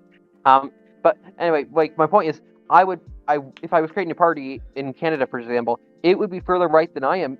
Not because I'm secretly a right winger, not because I'm secretly a liberal, but because the fact is that the world does not function in the way that the world does not function according to ideology in the same way that we do. Like an individual's brain does not work the same way the world does. I completely agree. Like people are like far more concerned with being consistent in their ideology than actually like bettering the world, bettering people's lives. And this is true. Like I often get called like a bit of a lib because I'll advocate for like liberal things, or like things that function within a liberal system, like liberal capitalism.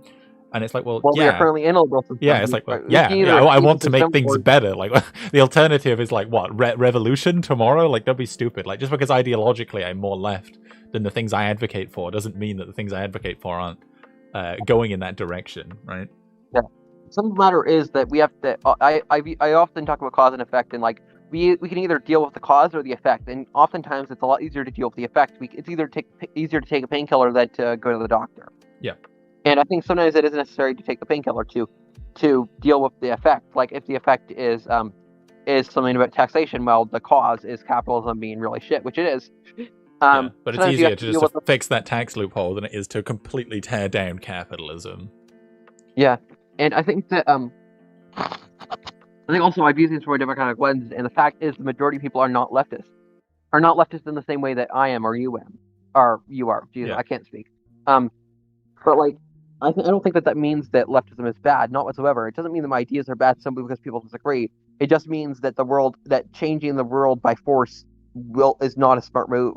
Yeah, especially when people. This is like reformism versus revolutionary thought. Like, I'm definitely a reformist. Like the revolution, I'm a revolutionary reformist. If that makes any sense. Like I believe in very fast, far-reaching reforms in a way that, I don't necessarily care about the law as a concept. I care about the consequences of a revolution that are oftentimes negative. Yes.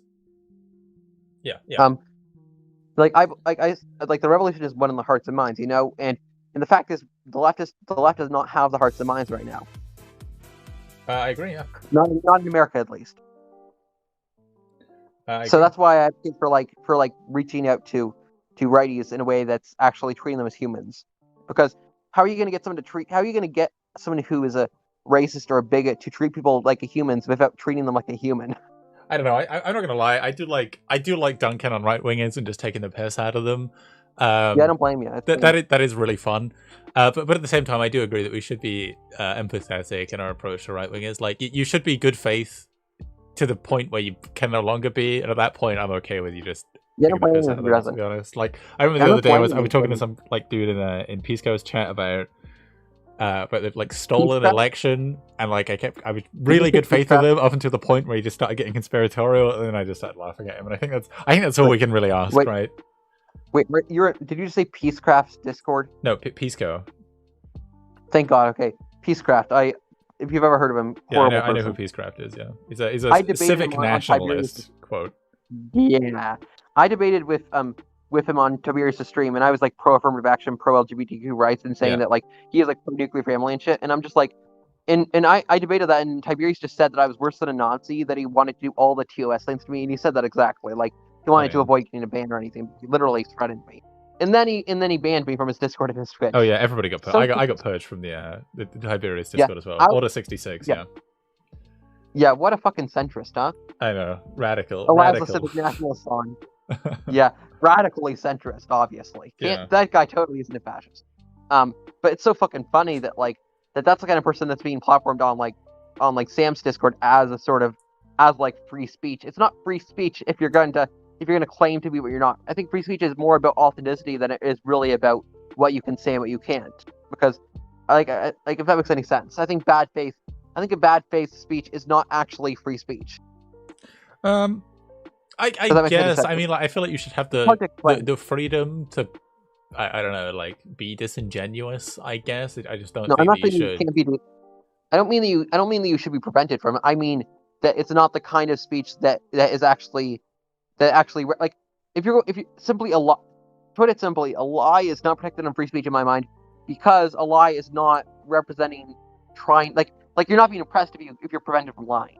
I guess, but we get into some like very shaky ground about like what is a lie, like how do we tell people's intentions if they are lying, like lies by omission, truths by omission. Like I'm talking about theory, not politics. Yeah, like not policy. This is theoretical, not politics. Yeah, not politics. This is like I don't know. This very shaky ground. I don't really know where I stand on that. It really depends, like case by case at that point. I hear you. It's very difficult. Anyway, let's wrap this conversation up. I'm gonna get onto this. I'm gonna get onto this next topic. Do you have anything you'd like to plug? Anything else you'd like to say before I move on? Well, yeah. If you could just, I'm just gonna put 2 names in chat, and do not follow me. I don't stream. If I ever stream, it will be on a horrible looking phone, and it will never look any good. So so I do have 2 people, and if your mods can just recopy this. One second. They'll shout it out.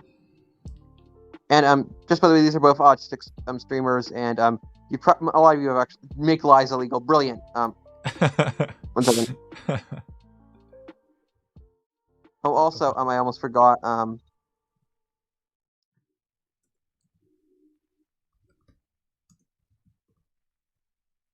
And one last thing is, I've never actually platformed this before, but this is, well, what's it?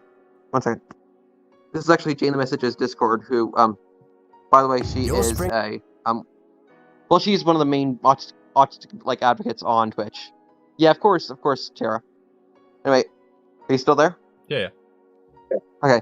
Well, I'll see you around, and it's good to talk to you again. Yeah, thanks for coming on, man. Lovely to see you as always. Thanks for all the support. Yeah, it's good to talk and everything. Yeah, thanks for coming on, dude.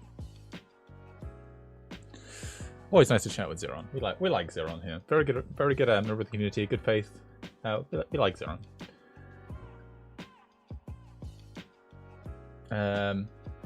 Lying is a social lubricant, but the truth is the foundation. Wow. Wake the Beast in chat. Anybody understand that reference? The Wake the Beast reference? Lying is a social lubricant, but the truth is the foundation. That is inspirational. You know that? That is fucking inspirational. Anyway, let's I think we'll watch this a different time. I want to continue with this George Floyd segment. This is related. I'm gonna drop this link in chat if you want to watch it specifically, just to maintain relevance. Look at that. I can post this and it goes to both. It goes to YouTube and Twitch. Wow. We live in the future. We live in the fucking future. Anyway, George Floyd. Whatever happened to Wake the Beast? I don't know. He probably like proverbed himself into oblivion. He probably said something like man is infinite and his mind is confined to society, or something like that, right? And then he just ascended. I assume that's what just happened too. All right, well, watch the video, Internet Gas. Watch the video. I am autism. I'm visible in your children. Holy but if I fuck. What are we, 10 seconds into this and it's like autism? Ooh, fucking hell. 10 seconds into this. can help it, I am invisible to you until it's too late. What the fuck? I am invisible to you until it's too late. Be very afraid. What the fuck is this? Jesus. I know where you live. I know where you live? What the fuck? Oh my god. I live there too. I hover around all of you. I know no color barrier, no religion, no morality, no currency. What the fuck? I speak your language fluently, and with every voice I take away, I acquire yet another language. Oh my god! I work very quickly. I work faster than pediatric AIDS, cancer, and diabetes combined. Holy shit! And if you are happily married, I will make sure that your marriage fails. Oh my god, what the fuck is this? What the fuck is this? I can't watch this all the way through. Holy shit, what the fuck is this? This is like autism is actually like a demon. What the fuck? Hold on. Autism. It's coming for you. It knows where you live. What the fuck, man? This is ridiculous. Your money will fall into my hands, and I will bankrupt you for my own self-gain. I don't sleep, so I make sure you don't either. I will make it virtually impossible for your family to easily attend a temple, a birthday party, a public park, without a struggle, without embarrassment, without pain. You have no cure for me. Your scientists don't have the resources, and I relish their desperation. Your neighbors are happier to pretend that I don't exist. Of course, until it's their child. Till it's their How is this meant to be representative of autistic people? Jesus Christ, they are literally representing autism like it is the demon from what's that fucking movie where there's like a demon who possesses children and then the children kill their family. That's what they're representing autism like. Autism. I have no interest in right or wrong. I derive great pleasure out of your loneliness. I will fight to take away your hope. I will plot to rob you of your children and your dreams. I will make sure that every day you wake up, you will cry, wondering who will take care of my child after I die. And the truth is, I am still winning, and you are scared. And you should be. I am autism. You are scared, and you should be. What the fuck? You ignored me. That was a mistake. And to autism I say, I am a father, a mother, a grandparent, a brother, a sister. We will spend every waking hour trying to weaken you. We don't need sleep because we will not rest until you do. Family can be much stronger than autism ever anticipated, and we will not be intimidated by you, nor will the love and strength of my community. I am a parent riding towards you, and you can push me off this horse time and time again, but I will get up, climb back on, and ride on with the message. Autism? You... Yeah, do you have demon powers, Zeron? If you have demon powers, I am a little bit jealous, okay? But I have a feeling that autism is not actually just demon powers. Forget who we are. You forget who you are dealing with. You forget the spirit of mothers and daughters and fathers and sons. We are the United This is something that anti-vax people... This is big anti-vax vibes, yeah. We are Russia. The European Union. We are the United Nations. We are coming together in all climates. We call on all faiths. We search with technology and voodoo, prayer and herbs, genetic studies, and a growing awareness you never anticipated. Sorry, did they just say voodoo, prayer, and herbs? Did they actually just say that? Voodoo, prayer, and herbs. What the fuck? They put them on the same page as like modern science? This is anti-vax shit. This is the same people. We have had challenges, but we are the best when overcoming them. We speak the only language that matters. Love for our children. Our capacity to love is greater than your capacity to overwhelm. Autism is naive. You are alone. We are a community of warriors. We have a voice. You think because some of our children cannot speak, we cannot hear them? That is autism's weakness. You think that because my child lives behind a wall, I am afraid to knock it down with my children live behind a wall? Jesus Christ. bare hands? You have not properly been introduced to this community of parents and grandparents, of siblings and friends, and school teachers, therapists, pediatricians, and scientists. Autism, if you are not scared, you should be. When you came for my child, you forgot. You came for me. Autism, are you listening? Holy shit. Autism. It's coming for you. It's coming for your family. Be afraid. What the fuck? What the actual fuck is this? This does sound like an ad for a cult. This actually does sound like an ad for a cult. That is the absolute... This is the most horrendous video I've seen in quite a while.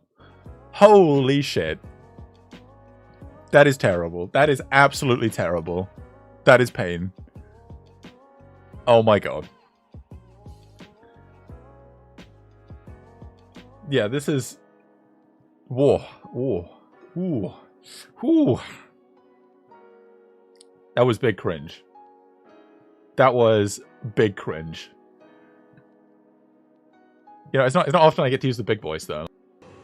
Big voice. That's right. The big voice. No, just go back to normal voice. I also have this voice. I have 3 voices. But I mainly just use this voice. But that was a ridiculous video.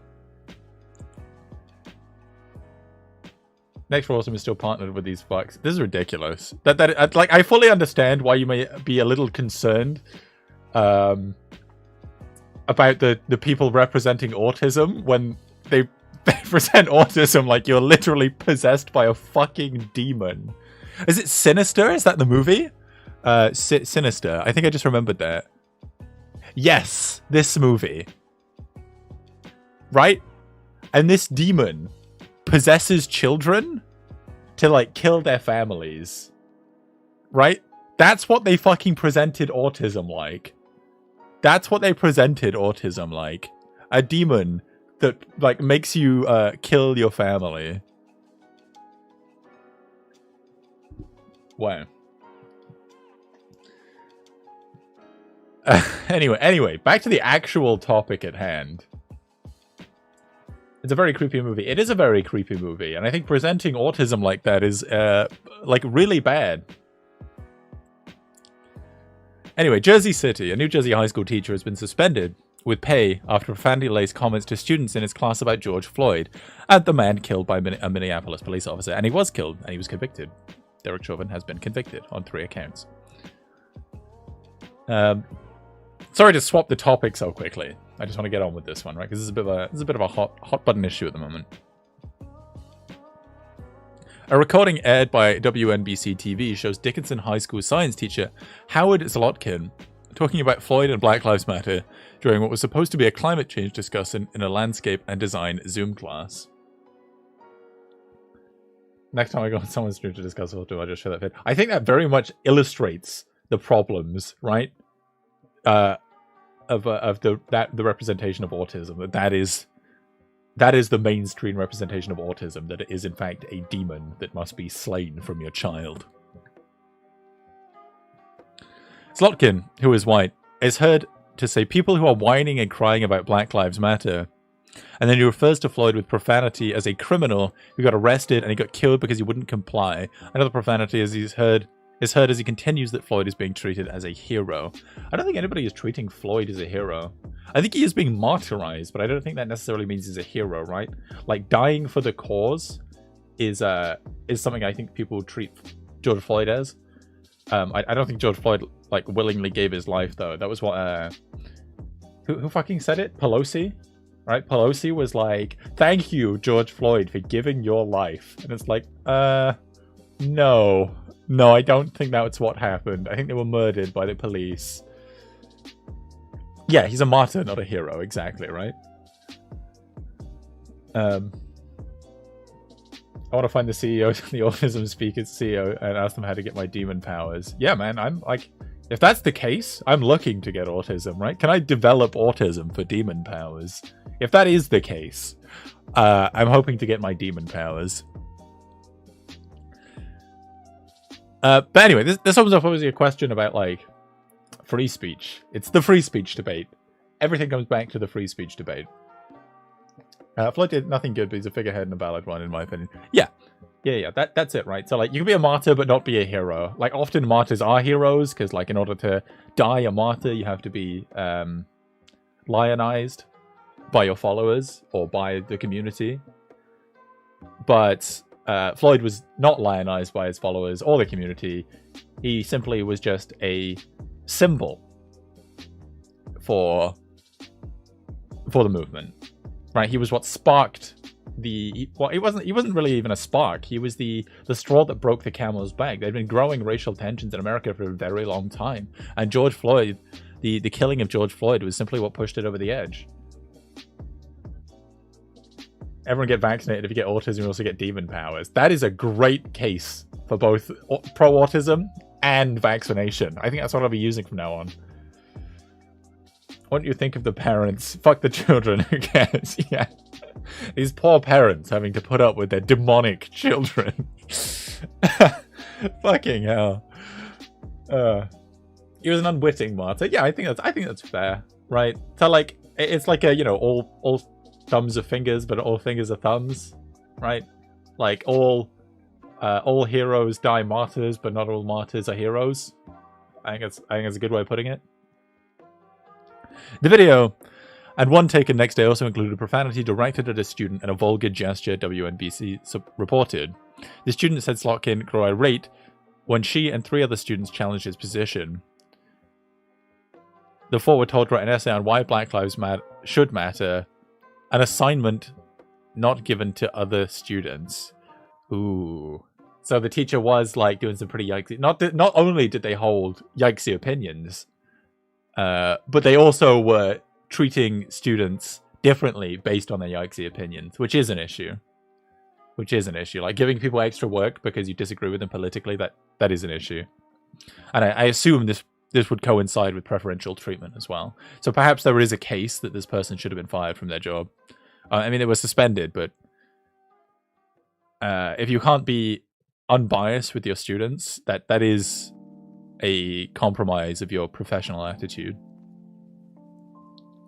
Pro-vax demon powers. I think I am as well. Was I giving Fry a bath? Do you have to bathe? You have to bathe bearded dragons? Damn, what a high maintenance pet. Get yourself get a dog. Dogs are way easier, right? Get a dog. Dog goes out for a walk. Give the dog food. Dog eat food. Dog. Superintendent Franklin Walker told NJ that the language used was unacceptable, he said. He said the district is investigating the situation and police have also been notified because some of it could be at the same level as a hate crime. I don't know about hate crime. That seems a little far. Hate crime? I don't know about that. The comments made were very biased and he shouldn't be having that kind of discussion with the children. That had nothing to do with the subject matter in the classroom. I would agree with that, yeah. Walker said. The position that he put the children in was certainly a very uncomfortable one by the doing and saying of those kinds of things.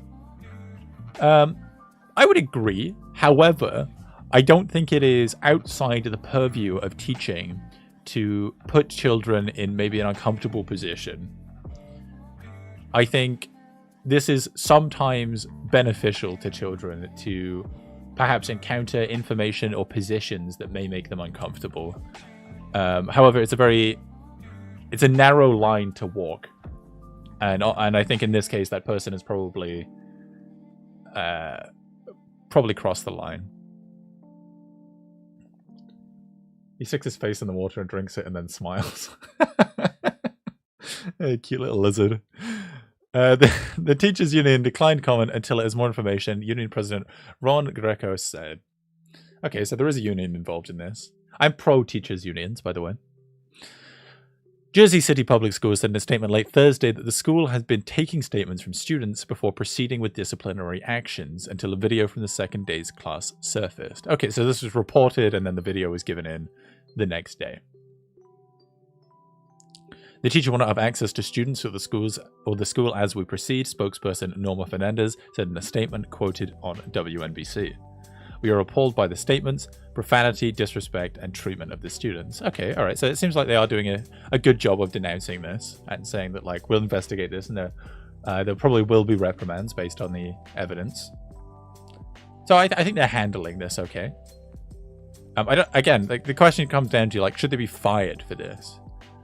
I mean, if they're going to be fired, right, I don't think it's for the statements themselves or the nature of the statements. It's for their unprofessional conduct, right? So, like, the inequitable treatment of students and use of profanity against them, which, and it certainly in a school setting, would be unprofessional.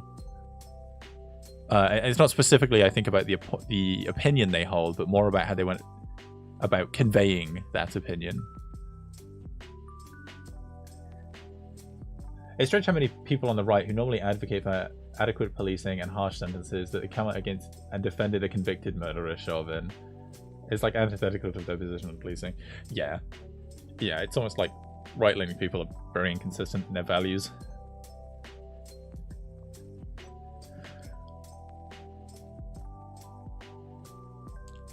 Where are we? Talkin, who has been placed at Dickinson High School has been at Dickinson High School for 20 years, has also been suspended with pay from his adjunct professor position at Hudson County Community College, NJ.com reported. Spokeswoman Jennifer Christopher said, offensive and derogatory language violates the college's anti-harassment policy and professional conduct policy. It's exactly what I said. Look at that. Fucking, big brain. Oh my god, I'm such a big brain. I saw this coming a mile off. I haven't read this article yet, okay? I saw this coming a mile off. I said this would probably just be a breach of, like, professional conduct. It's not really about the opinions they hold, but the way they went about conveying them, right? They're very unprofessional to use, like, language like that and to treat students differently based on the opinions they hold. Big brain. Very big brain of me. A message seeking comment was sent on Saturday to Zlotkin, who declined comment to the New York Times, citing the investigation, but calling the footage a very well-edited soundbite, and said he would love to one day give my side of the story. Yet, you're not being silenced, dude. Why didn't you give your side of the story when they were seeking comment? Why didn't you do that? Because your side of the story is probably trash. I assume this person probably will be fired, and after reading this article at least, Associated Press tends to be pretty non-partisan, relatively good information. This person is probably going to get fired, and probably rightfully so. I think swearing at children and acting in this unprofessional manner is probably good cause for being fired. Obviously, their opinions are cringe, but that's not really the reason they're being fired here, is it? It's the way they conveyed those opinions, as I said. So yeah, I think I'm okay with this. I think I'm actually okay with this. I don't think this is like a pressing free speech or anything like that. I think they're just unprofessional in their conduct. What do you think, chat? What do you think, chat? Is this too far? Should a teacher lose their job for saying like comments to children or their students, I guess? Is this unprofessional conduct, and what is the appropriate reaction to this? Anyway, more Chauvin. More Chauvin. Prosecutors, state attorney general seek more severe sentence. Overnight, Minnesota. For Derek Chauvin's in George Floyd's death. So, Chauvin actually got some, in my opinion, pretty heavy sentencing. I think just sentences, but quite heavy sentences. So he was charged with second-degree murder, third-degree murder, and second-degree manslaughter. And if you look up like Minnesota state law, I've been over this already. It's in my Discord. If you want to look at the articles posted there, like the specific wording about the Minnesota state law, I think these charges were accurate. I think that in every single one of these categories, second-degree manslaughter, second-degree murder, and third-degree murder, he was guilty, and he was convicted of them. And so they're now pushing for a more severe sentence. And quite frankly, I mean, obviously I don't know Minnesota state law very well because I am British, and that's not from Minnesota either. But I don't know what more charges could be levied against him. So I'm interested to see what else they're trying to get. My socialist teacher does not assign extra homework to the capitalist students who speaks off in class. So I'd say that was fuck that right-winger trash. Yeah. Again, I think it's justified. Let's watch this video. Minnesota's Attorney General filed a request for a more severe prison sentence for Derek Chauvin in the killing of George Floyd. This new... Okay. Oh, sentence. Okay, so I'm getting my wording confused. So they want them to be put away for longer, not change the convictions. Okay. Filing says the former police officer treated Floyd with, quote, particular cruelty and gratuitous pain, and also cites the psychological stress inflicted on Floyd and the bystanders watching the incident. Several were minors. Now, Chauvin could already face a maximum sentence of 40 years. Prosecutors did not say how much extra time they will seek.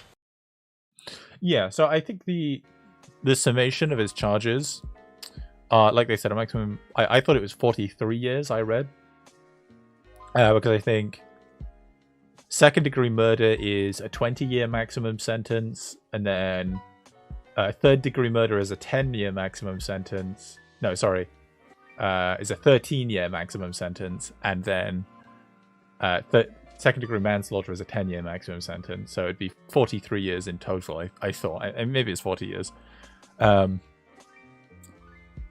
the question is, will he get the maximum sentence? Will he be in there for 43 years? And at Chauvin is like in his, I think his late 30s, early 40s. Let's have a look.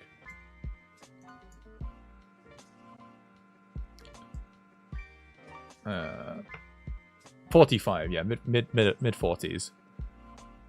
He's in his mid 40s, so if he's going in for 40 years, that's a life sentence.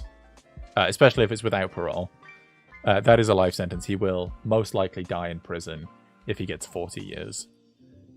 So the question comes, like, is this worthy of a life sentence, right? Should he spend the rest of his life in prison for this? Should he have to die in prison for his actions? And I mean, I'm obviously for rehabilitative justice, as I said earlier briefly. So I think I would be against this, actually. I don't think that putting Chauvin in prison until he's dead is conducive to anyone. I don't think it's helpful to anyone. I think we should put Chauvin in prison until he can no longer do the things that he's done. I think that's what we should do. And that probably is about 20 years. I'd guess. Not sure if you covered the most sickening thing I've seen from a protest recently, but surprising it's from anti-vaxxers. Oh, you're talking about this video? I didn't see this. I haven't watched this yet. We'll probably watch this tomorrow. Well, not tomorrow because it's Monday tomorrow and I don't stream on Monday. We'll probably watch this on Tuesday. This. Anti-proton alerts where Nazi yellow star. Oh yeah, I've seen this. Yeah, no, I did see that. Yeah, that's pretty grim. Anyway, I didn't cover it. We will cover it. Did you see that Chauvin Vervic was a deepfake by the CAI out of fear of raging leftist, BLM, Antifa, George Soros? Yes, Biden the communist. Yes, that's what happened. That's what happened. Internet Gas knows, all right? Internet Gas knows. This is why Internet Gas left the left. Because he found out. He got so deep into the left, he found out about the true nature of the left. And that's why he took the lip pill. I heard Bill Gates was on the jury. Indeed he was, yeah. The jury was comprised of Bill Gates, George Soros, and I don't know, who's like another popular figure they hate. Oh, and AOC. They were the three jury consulates. But anyway, yeah, no, I think sentencing him more, I think is useless. It doesn't really benefit anybody, does it? Defense attorney Eric Nelson is opposing a tougher sentence, saying the state has failed to prove that those aggregating factors among others existed when Chauvin arrested Floyd on May 25th. Chauvin, who is white, was convicted last week of second-degree unintentional murder, third-degree murder, and second-degree manslaughter for pressing his knee against George Floyd's neck for 9.5 minutes as the black man said he couldn't breathe and went motionless. Look at that, I got all the charges absolutely correct. Even though he was found guilty of 3 counts under Minnesota statutes, he'll only be sentenced on a most serious one, second-degree murder, which carries a maximum sentence of 40 years. Experts say he won't get that much. Oh, okay. Well, there you go. There you go. Prosecutors did not specify how much time they would seek for Chauvin. He's being sentenced in 8 weeks, I believe. So when was the trial? The trial was what, like two weeks ago now? A week ago now? Oh, Ilhan Omar, yeah. And Biden as well. Biden was the judge, yeah. Fuck it, I'm reading the fucking comments and I'm not reading the article. So he won't get 40 years. I think it's very unlikely that he'll get 40 years in prison, right? Putting him in prison till he's 85, I think is a bit much. They tend not to keep people in prison for that long. One, for the fact that maximum sentences are quite uncommon to give out, and 2, for the fact that when people get old, they tend to like them not in prison, right? Because they're much less likely to reoffend, and it becomes much more costly to keep them in prison. Because they're old, right? They have like health issues and stuff like that. If they do put him in for like 40 years, though, imagine in, say, 30 years' time, right? When I'm 55, we hear about this case again. Like, how is he in prison now? That's crazy. Most people get out after half sentence. Yeah, I wouldn't be surprised if he appeals for parole and he gets that.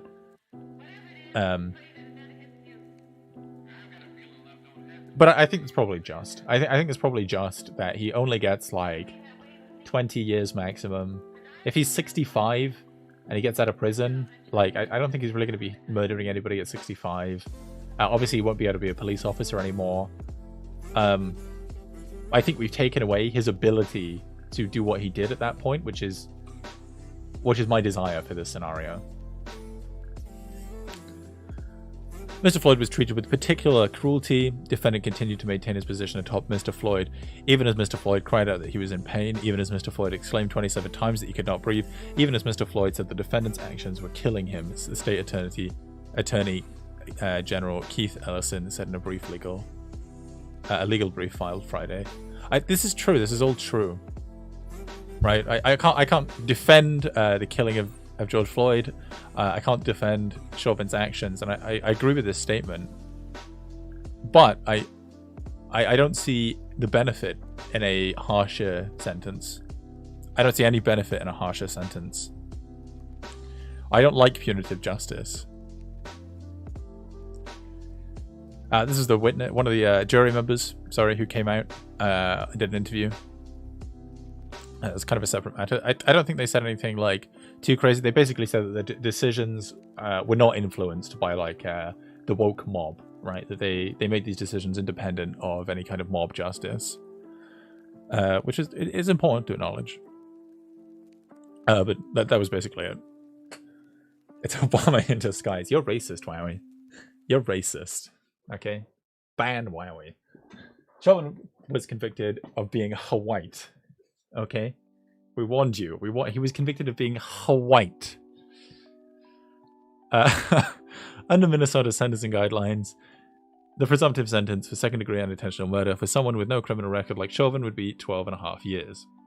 I assume this will go up due to compounding factors and other charges. You have to listen to Rob Noah then. Oh yeah, Rob Noah and his brilliant rhetoric.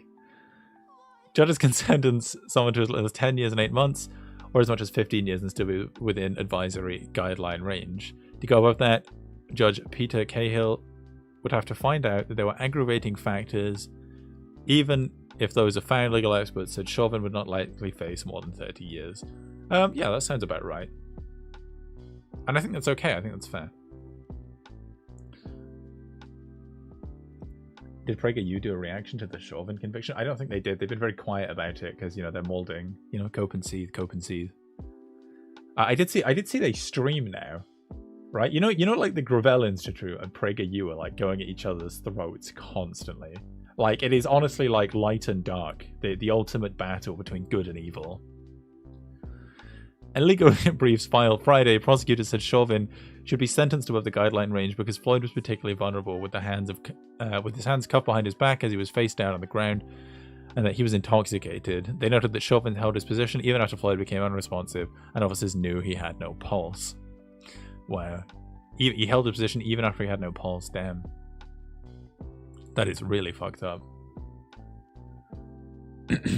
Prosecutors also said Chauvin treated Floyd with particular cruelty during the lengthy restraint, saying Chauvin inflicted gratuitous pain and caused psychological distress to Floyd and to bystanders. Defendant continued to maintain his position atop Mr. Floyd, even as Mr. Floyd cried out that he was in pain, even as Mr. Floyd exclaimed 27 times that he could not breathe, even as Mr. Floyd said that the defendant's actions were killing him, prosecutors wrote. They added that he stayed in the position as Floyd cried out for his mother, stopped speaking, and lost consciousness. Defendant thus did not inflict physical pain. He caused Mr. Floyd psychological distress during the final moments of his life, leaving Mr. Floyd helpless as he squeezed the last vestiges of life out of Mr. Floyd's body, prosecutors wrote. They also said that Chauvin abused his position of authority as a police officer, committed his crime as part of a group of 3 or more people, and that he had pinned Floyd down in the presence of the children, including a 9-year-old girl who testified at a trial that watching the restraint made her sad and kind of mad. Wow, he killed someone publicly in front of a 9-year-old girl. Like, you do have to be fucked up to do that. You really do have to be fucked up to do that. They did do a reaction. No way. Give me the link. Give me that link.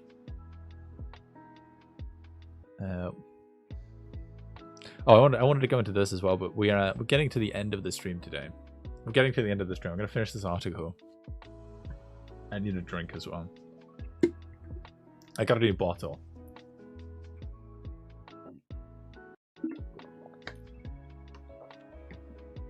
Let's have a look.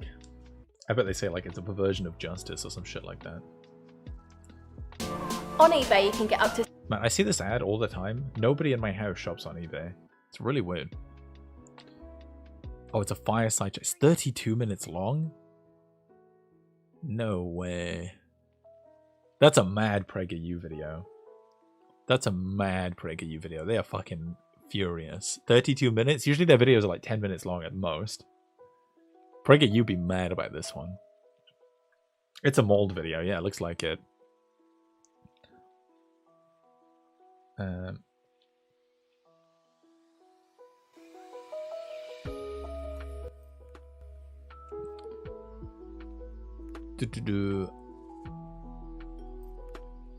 Yeah, basically this is more about like the circumstances of Floyd's death and like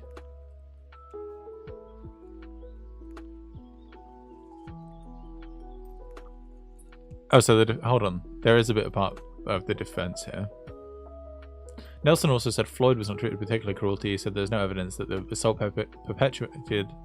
perpetrated by Chauvin involved gratuitous pain that's not usually associated with second-degree murder.